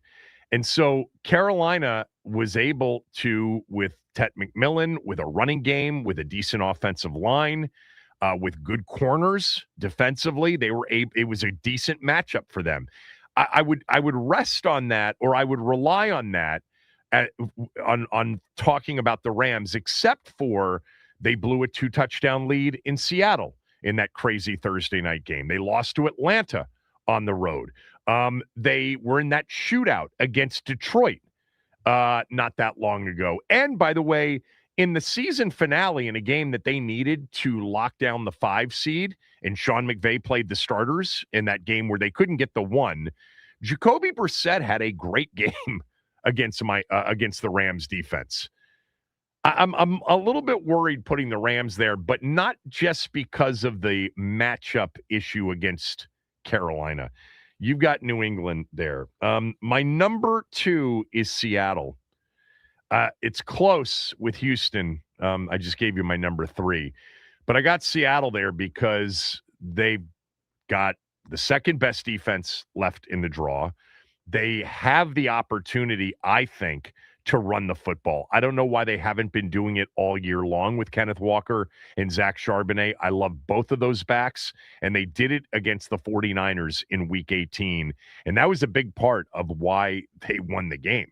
I mean, they ran it down the 49ers' throats in that game, 180 yards rushing. Walker and Charbonnet combined for 171 yards, over 5 yards per carry. And so their ability to perhaps rely more on their run game and less on Darnold, and that defense, and the fact that they've got 2 home games to get to the Super Bowl, I've got them number 2 behind the Rams. Who's your number 2? My number 2 is the LA Rams. I mean, everything we said before, their offense is just so complete. Their defense really hasn't kind of come on these last couple games down the stretch here. But I do think that, again, like I said about the Patriots, they're just so well coached that I think that they can figure it out and be fine. The in-game adjustments and stuff like that. So Rams are going to be number 2 for me. What's your number 3? Houston's my number 3. And, I don't think anybody would be called nuts if you put Houston number 1.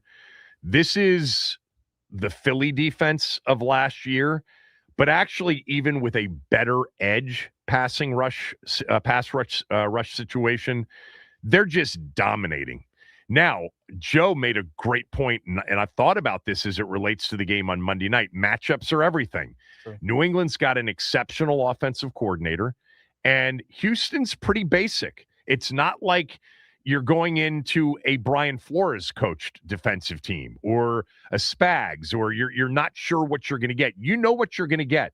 You're going to get a 4-man rush, and if you don't block those 4 with 6, your quarterback's going to be in big trouble.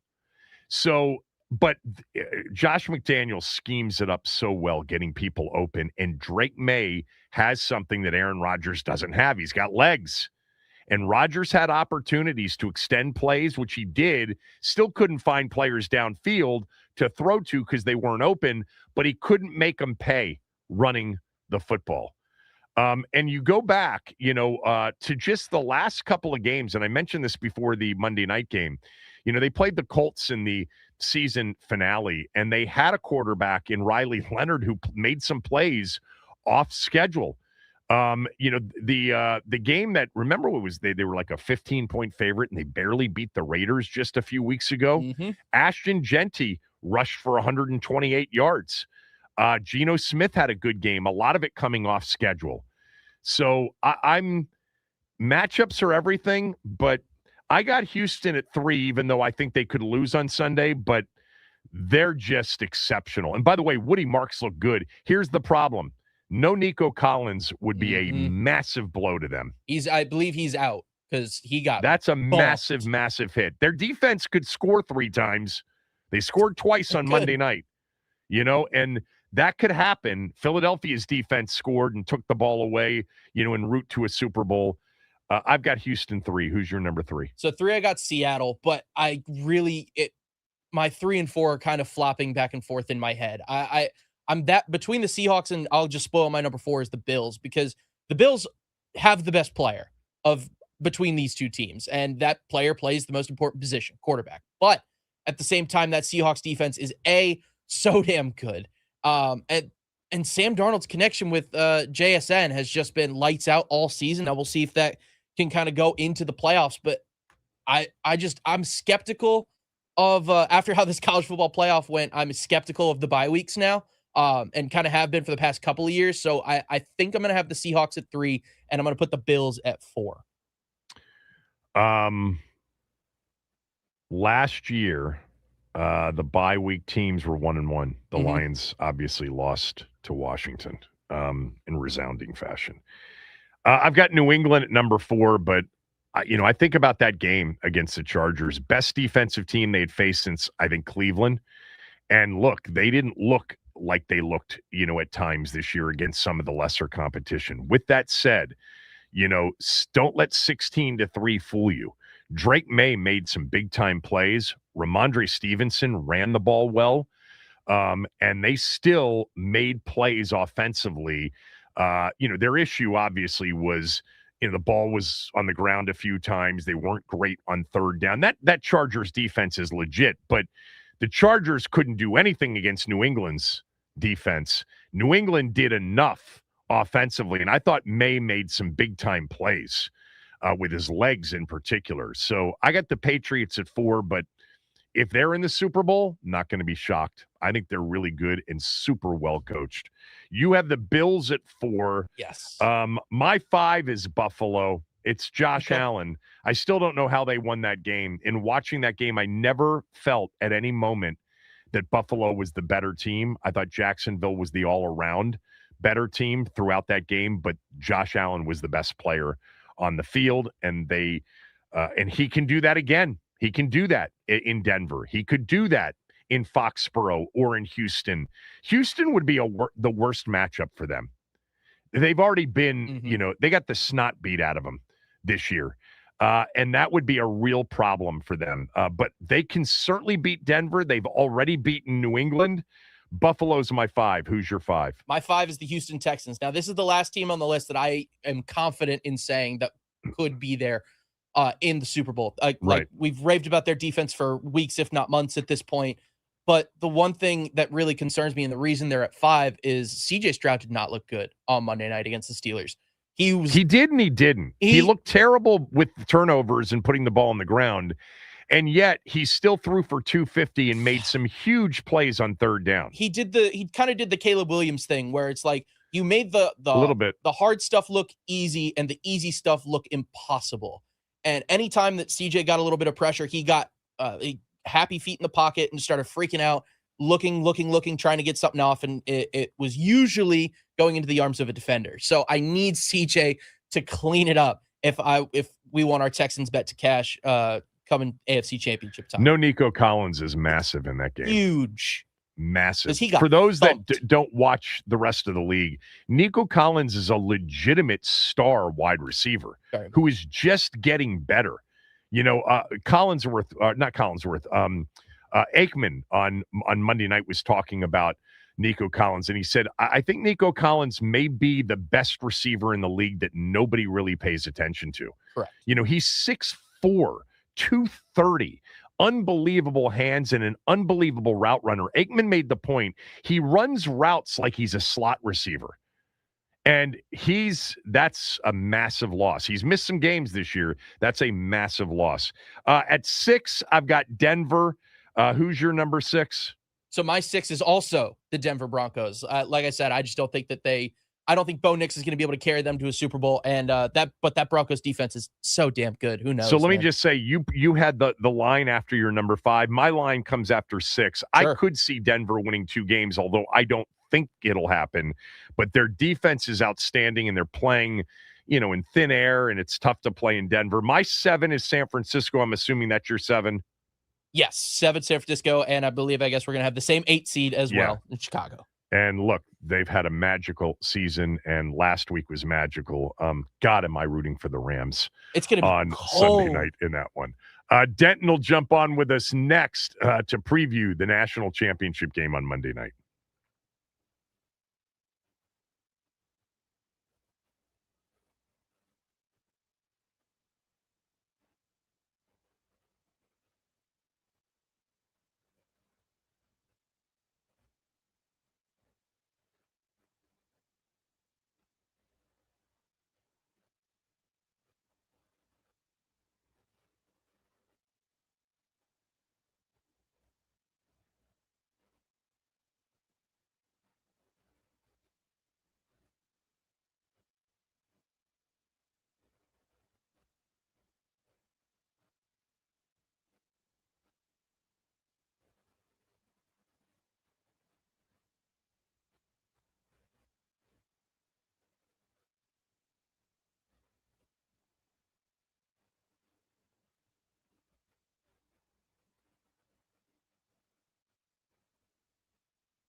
Pick up your book bags.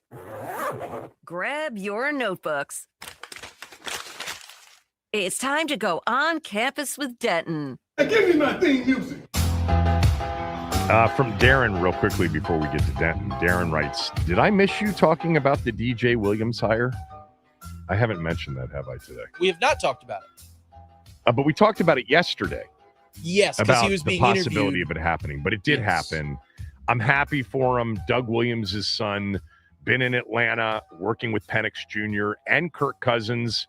I think Kirk liked him a lot in Atlanta, and he's the quarterback's coach here in D.C., working for David Blau, the new offensive coordinator. Congrats to him, and I'm excited about the hire. They still have an assistant quarterback's coach to hire and an offensive line coach to hire, and, of course, the big one, a defensive coordinator to hire. We switch subjects. We go to our guy, Denton Day. Denton, of course, has been all season long, no longer until next season, the pre- and post-game host for Washington football on the Team 980 and 106.7 The Fan. He is the host of a show on Westwood One Sports with Linnell, and he's the host of College Football Overtime on Sirius XM. Real quickly, before we get to the two semifinal games, because we haven't talked since them, and the national championship game, I think Dante Moore made the right call going back to Oregon. What do you think?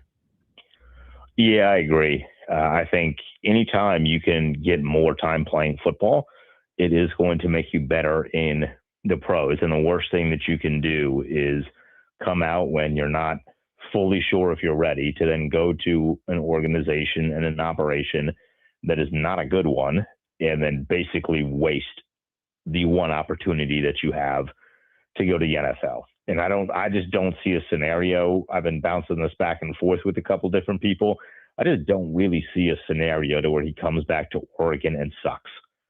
So I only think he's going to get better. So I think it was absolutely the right call for him to go back. How much is he getting paid to come back? That I don't know. I would assume, like, if we're just judging the market, if Miami is offering or did offer 6.5 for Ty Simpson, I don't know that they had conversations with Dante Moore, but I would feel pretty comfortable that he's getting at least 5. If they were swinging 6.5, he's probably getting 5 at least. I haven't seen an official number, though. Maybe it's more. I mean, if it's more, I can't blame them at all. I'll tell you what, man, he did not look good against Indiana's defense. He looked completely flummoxed. He played scared, I thought.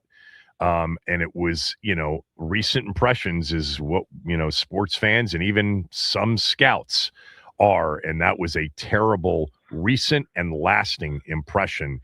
Look, the Jets and the money that he could have gotten by being the number 2 overall pick. I wonder if he would have been the number 2 pick after that game. You know me, you've been a bigger fan of Moore than I have been during the course of the year, but I think he made 100% the right call. And it's a call that you couldn't have made 3-4 years ago without NIL money.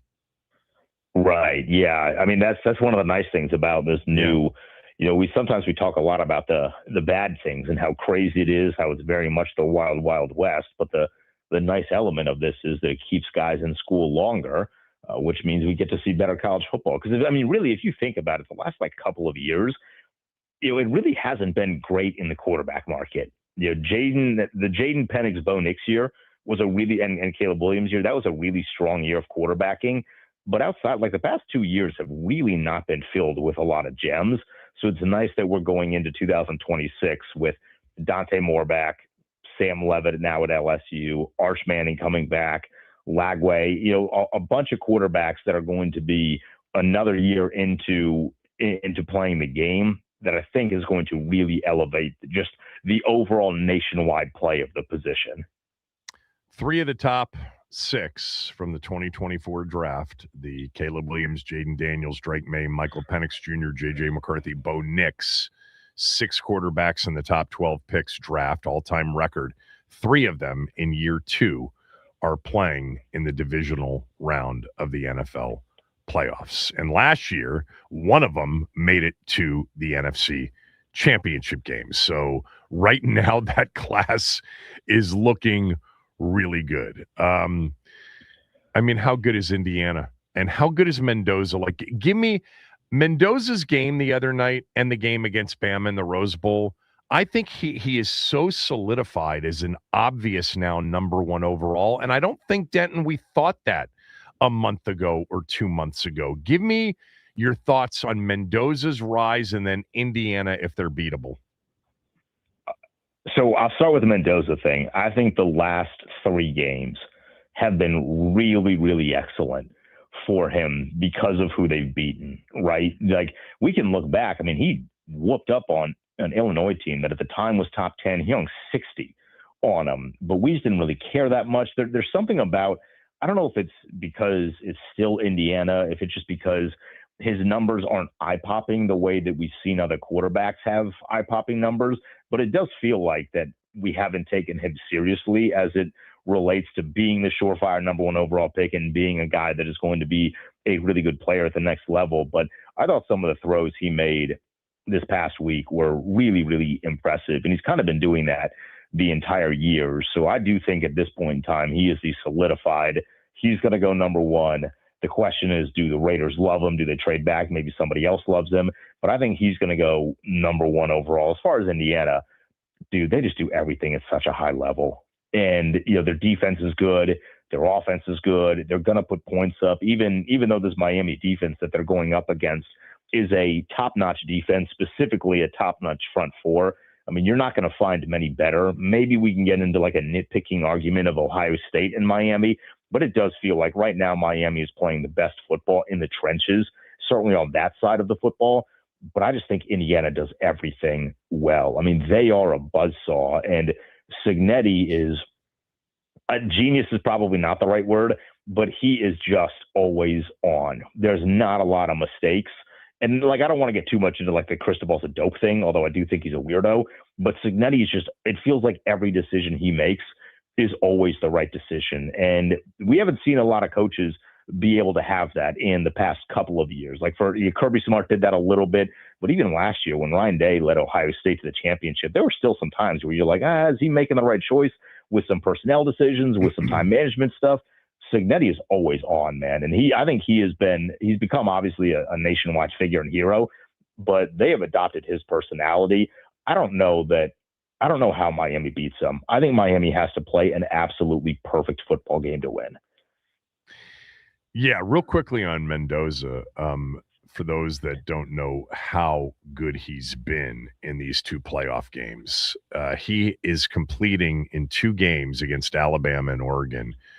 He's got an 83.7% completion percentage, 8 touchdowns, no interceptions.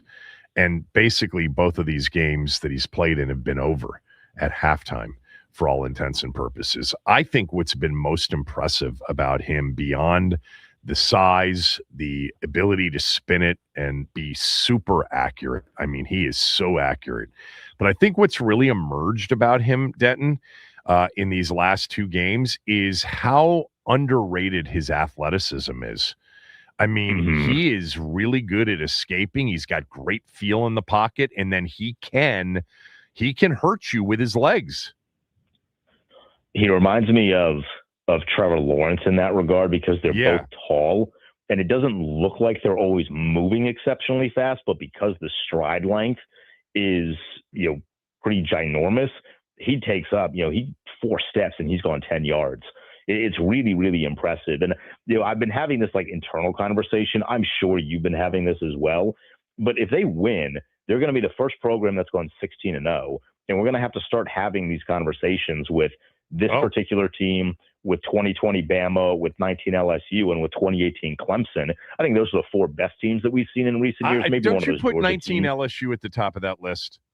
Yes, of course. I mean, what are we talking about here?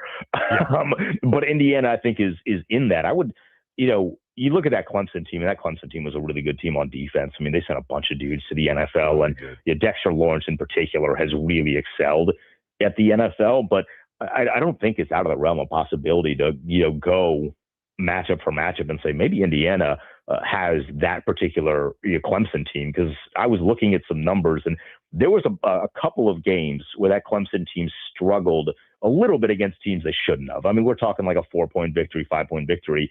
Indiana doesn't really have that a ton. I mean, the Penn State thing was one thing, but Penn State we know is uber talented. They just ran into a whole litney. Well, the Ohio State issues. game is the game you look at, and they scored Right. 13 points, and they could have easily lost that game, and they were an underdog going into that game. And Ohio State's defense, you could argue, was the best defense they faced all year, maybe until Monday night. And they were good in the game. It was the two defenses that were the show in the Big Ten title game.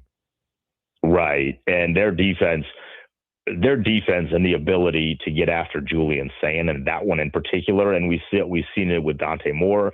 We obviously saw it with Ty Simpson to the point where he didn't finish the game.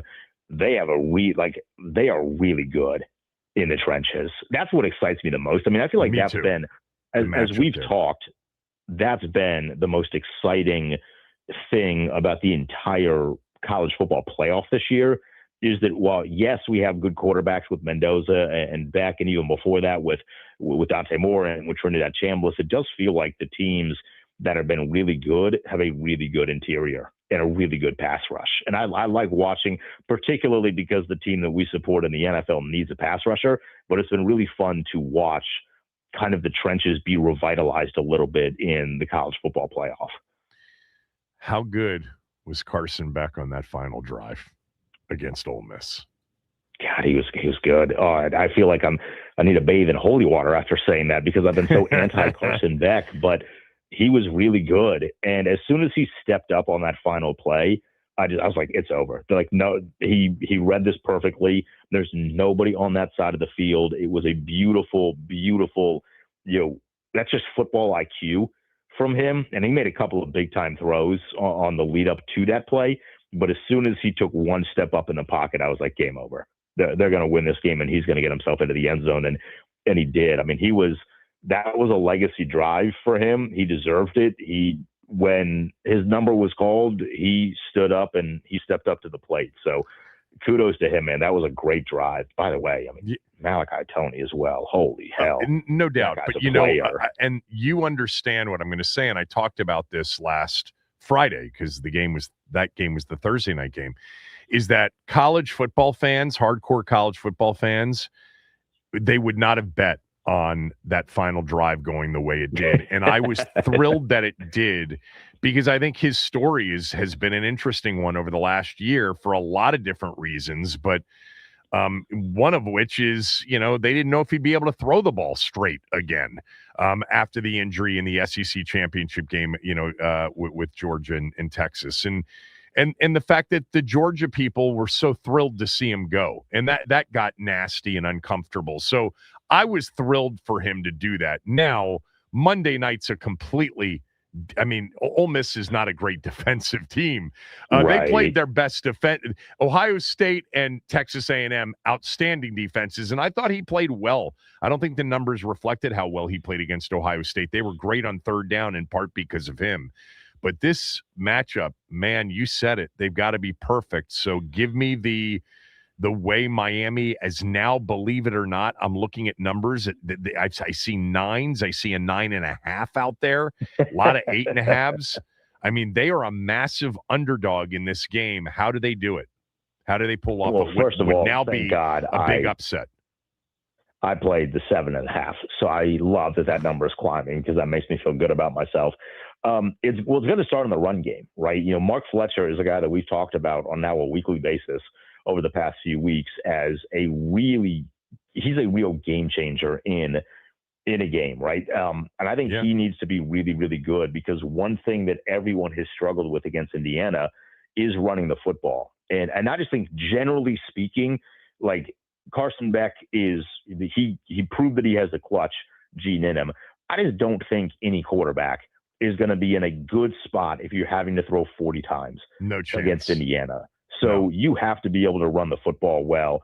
If you can keep it within a score going into the fourth quarter, I think you're in a good spot if you're Miami, because at that point, then you're trusting your talent. And then, like, if we get to a one-score game in the fourth quarter and it's talent versus talent, Miami has more talent than Indiana does.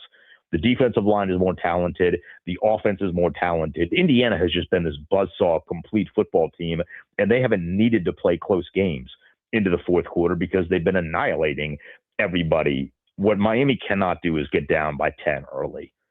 When you get down by 10, then you start to get desperate. They have this weird love of trick plays. And sometimes they really, really work, but there are other times where they run a trick play and you're like, what are you doing? It drives me nuts. Like you just calm down and stick to what you know is working. And I would be fearful if they start to get a little too cute in the third quarter with some trick plays, because I don't know that Indiana is going to allow some of those to be as successful as they are. Shannon Dawson, the OC at Miami, you and I have been talking about this for several weeks. The Texas A&M game was just hand the ball off to Fletcher between the tackles. You know, the other guy, Brown, is a good back too. They've got the O-line. You don't need Wildcat. You don't need a flea flicker after a 19-yard run by Fletcher, in that Ole Miss game. He just gets bored, it looks like. And if that happens, they're going to get blown up.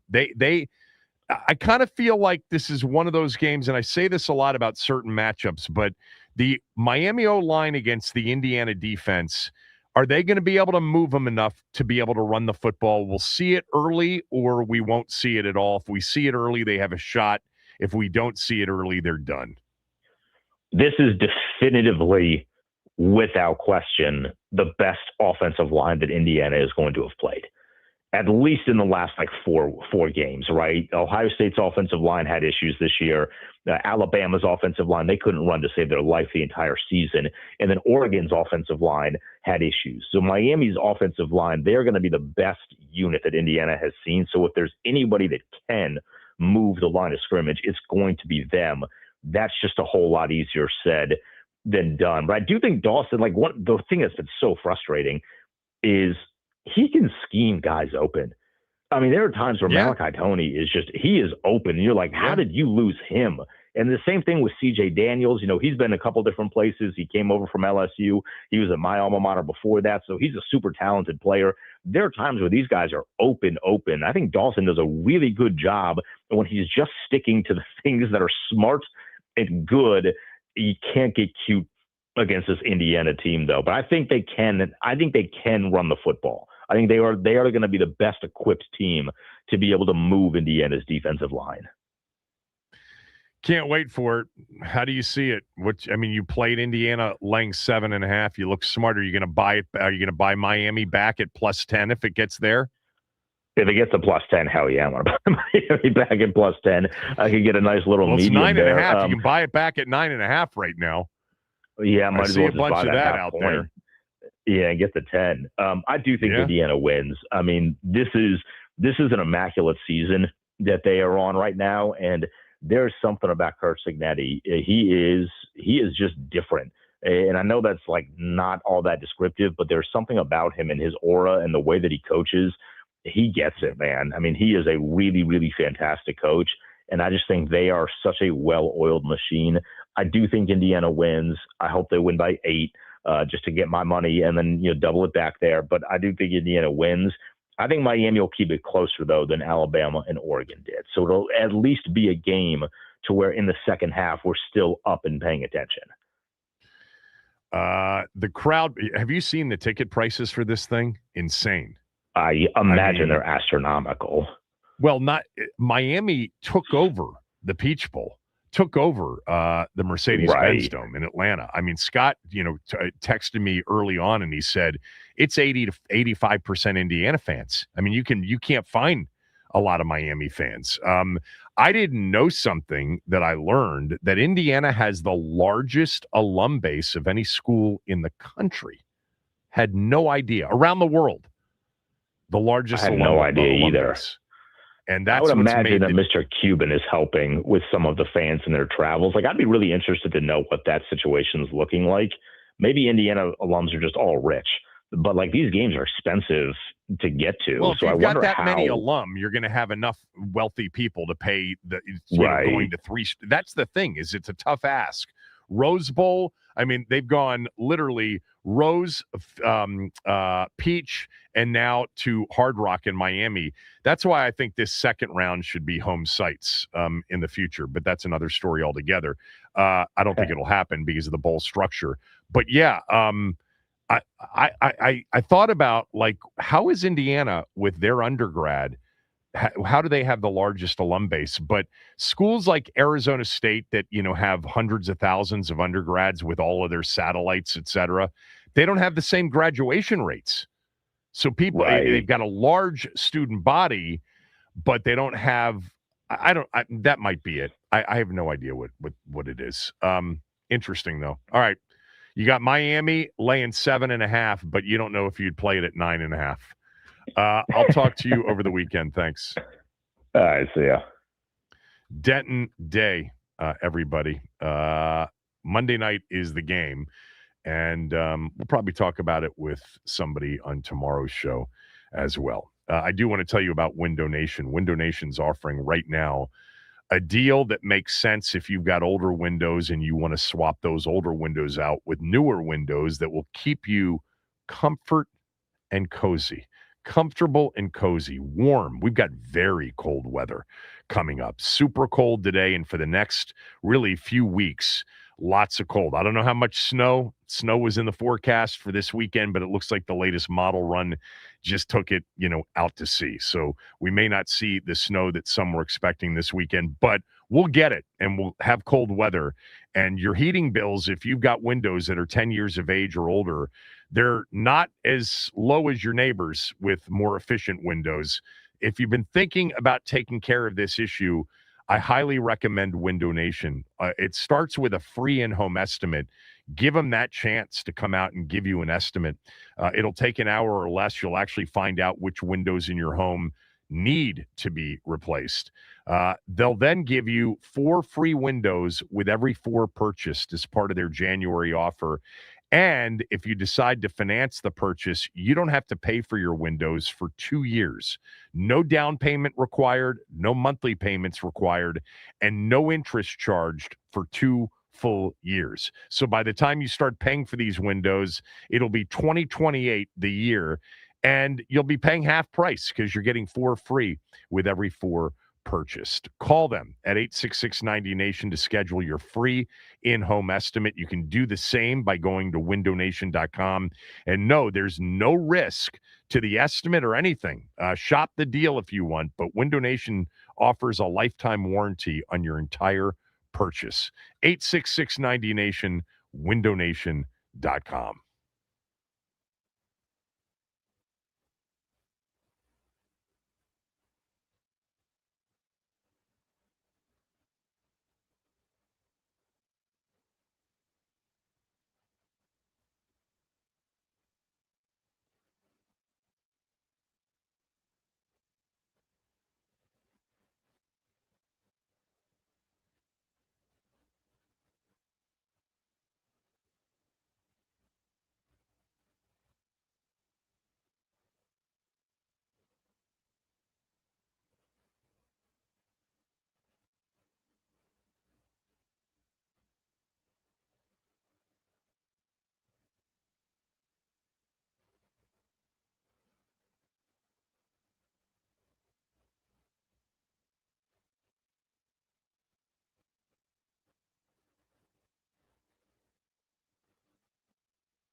So we have our Waldorf Honda poll up. Our poll of the day is driven by Waldorf Honda. It all starts with a click, waldorfhonda.com. The question is, do you agree with me in something that I said earlier in the show, that DC will host a Super Bowl before 2033?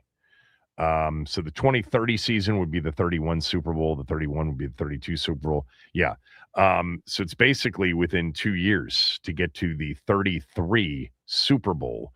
Will it happen? Yes or no? Go to the Team 980's Twitter page at Team 980 to vote on our Waldorf Honda poll of the day.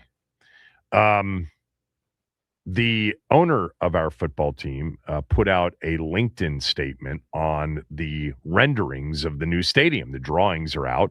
I'm sure many of you have seen them. If you haven't, we've tweeted them out.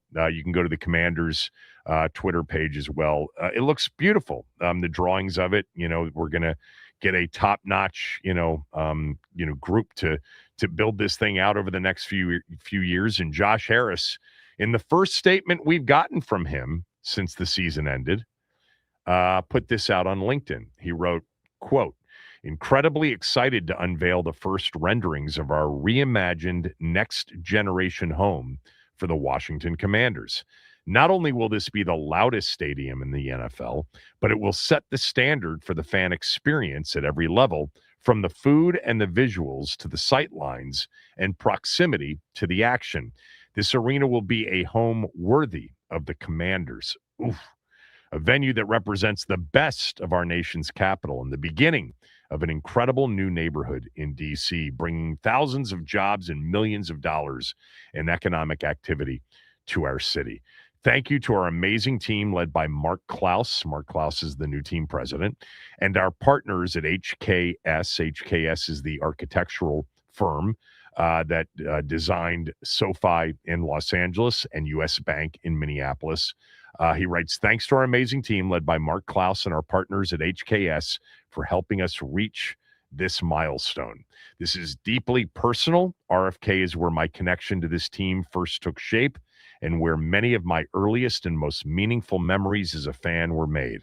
I'm committed to making this vision a reality and bringing that same excitement and pride to our next generation of fans. The best is yet to come. Hashtag HTTC. So I'm reading this for the first time, and I am having a reaction to reading this for the first time. My first reaction is he says Commanders, and then he hashtags HTTC after saying bringing a sense of excitement and pride to our next generation of fans. And it's that next generation of fans, let's be, pretty candid about this, they probably care the least about the name. And I've said this so many times that this is a very difficult, situation for them. $6 billion for the team, and an inherent major problem with the name and the brand, with a large percentage of the fans that either exist or used to exist. But I've suggested as well that maybe the customer acquisition plan moving forward is that next generation of fans, those that don't care as much about this, and by the way, have greater lifetime revenue, potential, because they're going to live a lot longer. And that's my first takeaway from this, because obviously the name and the branding, I am sensitive to all that is said about it. And I look for clues, and this is a clue that nothing's changing other than the uniforms, which, I am pleased about that we're going to go back to those old uniforms, I think, as the standard. The other thing he says is that, and I feel him on this, that it's deeply personal. RFK is where my connection to this team first took shape and where many of my earliest and most meaningful memories as a fan were made. A lot of us, share in that connection to RFK. Now, it feels like it was a different team, name-wise, branding-wise. I've said that many times. I feel like 2222 was the arrival of an expansion team. But in terms of that connection that many of us share to RFK, it's palpable. It's real. The stories that we've all shared together and the feeling, I've talked about this so many times, I can still put myself back into that stadium and smell it, literally smell it, and certainly feel it. It was so impactful to so many of us. And that seems weird, a sports team, a stadium, but it's not if you are, a fan. And that was a passion of yours. And it was a passion of mine, and it was a passion of his, and it was a passion of Mitch Rails and Mark Ein. And that's probably the best part about the new ownership group is that I don't think they're faking their fandom. I do feel like the last owner exaggerated his level of fandom. I do think his father was a major fan of the team. I don't think he was as big of a fan as he claimed to have been. But I think these guys were. I certainly think Mitch Rails and Mark Ein were for sure. And I think Josh was as well. And that is a connection that a lot of us share. And I'm looking forward to it. I mean, it's a ways away. We're 4.5 years away from the stadium opening up, fall of 2030. And we've got 4 more seasons, football seasons, in Landover, which hopefully will go well. And for them, hopefully it'll go well. Or maybe the next update on the stadium next year won't be hashtagged HTTC, because another season like this past one, and they're going to be in a heap of trouble with the current name and branding. But that's for next year. This year didn't go well for them, that's for sure. After getting, a sizable bump last year. Not probably the bump they were looking for, but a sizable bump. And the stadium drawings look great. There's no other way to say it. They look great. It captures our city. I love the fact that that area, which has been, a blight and downtrodden, by the way, surrounded now by phenomenal neighborhoods that have changed so much in the last 10 to 15 years. But when that stadium opens and it becomes a bit of a destination for not just sporting events or, other events, but it becomes a real neighborhood enhancer with jobs and revenue, love it. Anything that makes this city better, more attractive, and we'll end up getting big events. We'll get the Super Bowl. We'll get a Final Four. I don't think there's any doubt we'll end up having a Final Four at some point. The Women's World Cup that was so important to them in 2031, and they needed to get this deal done in time to sort of be a potential venue for the 2031 Women's World Cup. That'll be a big deal. We're missing out on the Men's World Cup this summer in the U.S., and who knows when it'll be back in the U.S. But a lot of big-time events, will be played here. I would assume Steve Beck's Military Bowl now has a new venue starting in 2030 to play the game in. The original venue for that was RFK Stadium. Now it's Annapolis, which is a terrific venue for a great bowl game that does a lot for the community, for sure. Steve's done an incredible job with that bowl game. But we'll have a ton of opportunities for big-time events beyond the 8, maybe more than that. If we get to 18 games by then, I would assume we would be at 18 games by then. Then you're guaranteed 9 home games and maybe 1 preseason game. Who cares about the preseason games? 9 dates a year, unless they give one away for international. But the drawings look great. Lit up, the translucent roof, the night drawing in particular is so beautiful. And our city is beautiful. I mean, I don't know how many people say about our city when they fly into National Airport down that one runway where you come down the river and you bend around the Kennedy Center and, and right over Key Bridge. And you come into that landing and you see how beautiful our city looks with the monument and the Capitol and the Lincoln Memorial and the Kennedy Center all out to your left. At night, I'm not sure there's a prettier landing anywhere in this country than that one. But we've been without a stadium in our city since football stadium where games were played since 1996, and we're 4 years away from this. The drawings look great. They picked the right group. Can't wait till we get there. All right. When we come back, wanted to talk briefly about the a prediction market concept. We'll get to that next.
We're going to save the prediction market thing for tomorrow because Mike sent me the following tweet. I can't believe you haven't spent any time talking about a domed stadium. This will be nothing like the RFK experience. Outdoor football is still my preference, and it's going away. The advantages that we used to have at RFK and would have had with a better team in Landover will be gone. I have thought about that, Mike. Thank you for that. Yes, I'm not a big fan of indoor football, haven't been, but things change, man. And the bottom line is what used to be, exciting and borderline kind of dreamy. The games played in mud and played in snow. I mean, we don't even get those games anymore. We get the snow games, but then, the ability to get rid of the snow is not what it used to be. We don't have a mud game anymore. There are no more mud games in the NFL because it's not real grass in most cases. And if it is, it's not a dirt base. It's like a sand base. And the drainage systems are so great.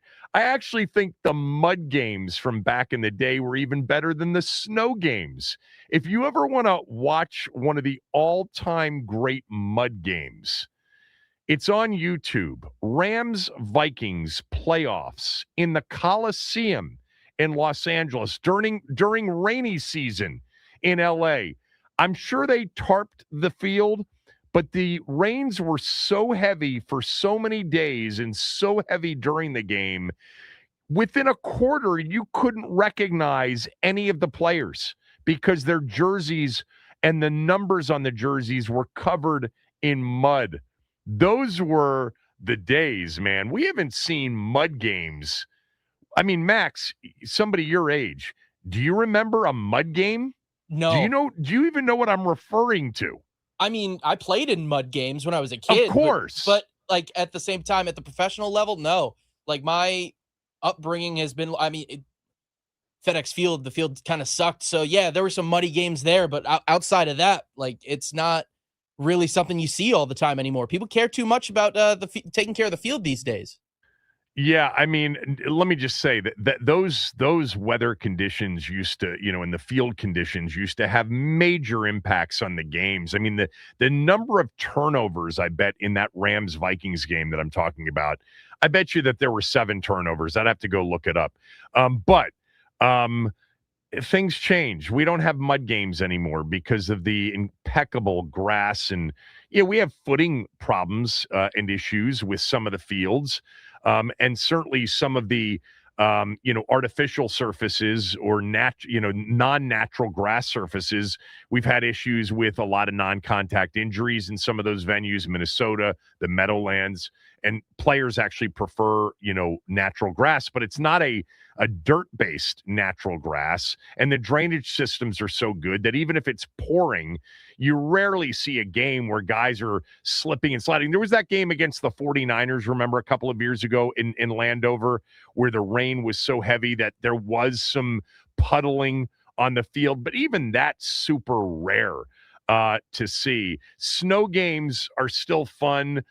Super cold games. I made this, prediction after that Chiefs-Dolphins game at Arrowhead a few years ago, where I think it was -6 at kickoff, that they'll never do that again, that may be the last super frigid below zero game that we ever watched because there were too many cases of hypothermia, frostbite, and I think somebody passed away from the hypothermia and from the effects of the cold. Chicago is going to be super cold on Sunday night, but not below zero. Temperatures are going to be 12, 13, 14 above. Wind chill's going to get down there, though. What'd you say? I think the wind chill is going to get down to the negative. Wind chill, but the Arrowhead game was was dangerous. -4 at once kickoff. You get dangerously cold. Yeah, I think the NFL is going to move away from playing those games, and I know it can be incredibly disruptive to TV and scheduling, especially when they're scheduled to stream, on Peacock or whatever. Never stopped them before. Yeah. Look, there is something incredibly nostalgic about outdoor football and will be more nostalgic as more places go to indoor football. I think,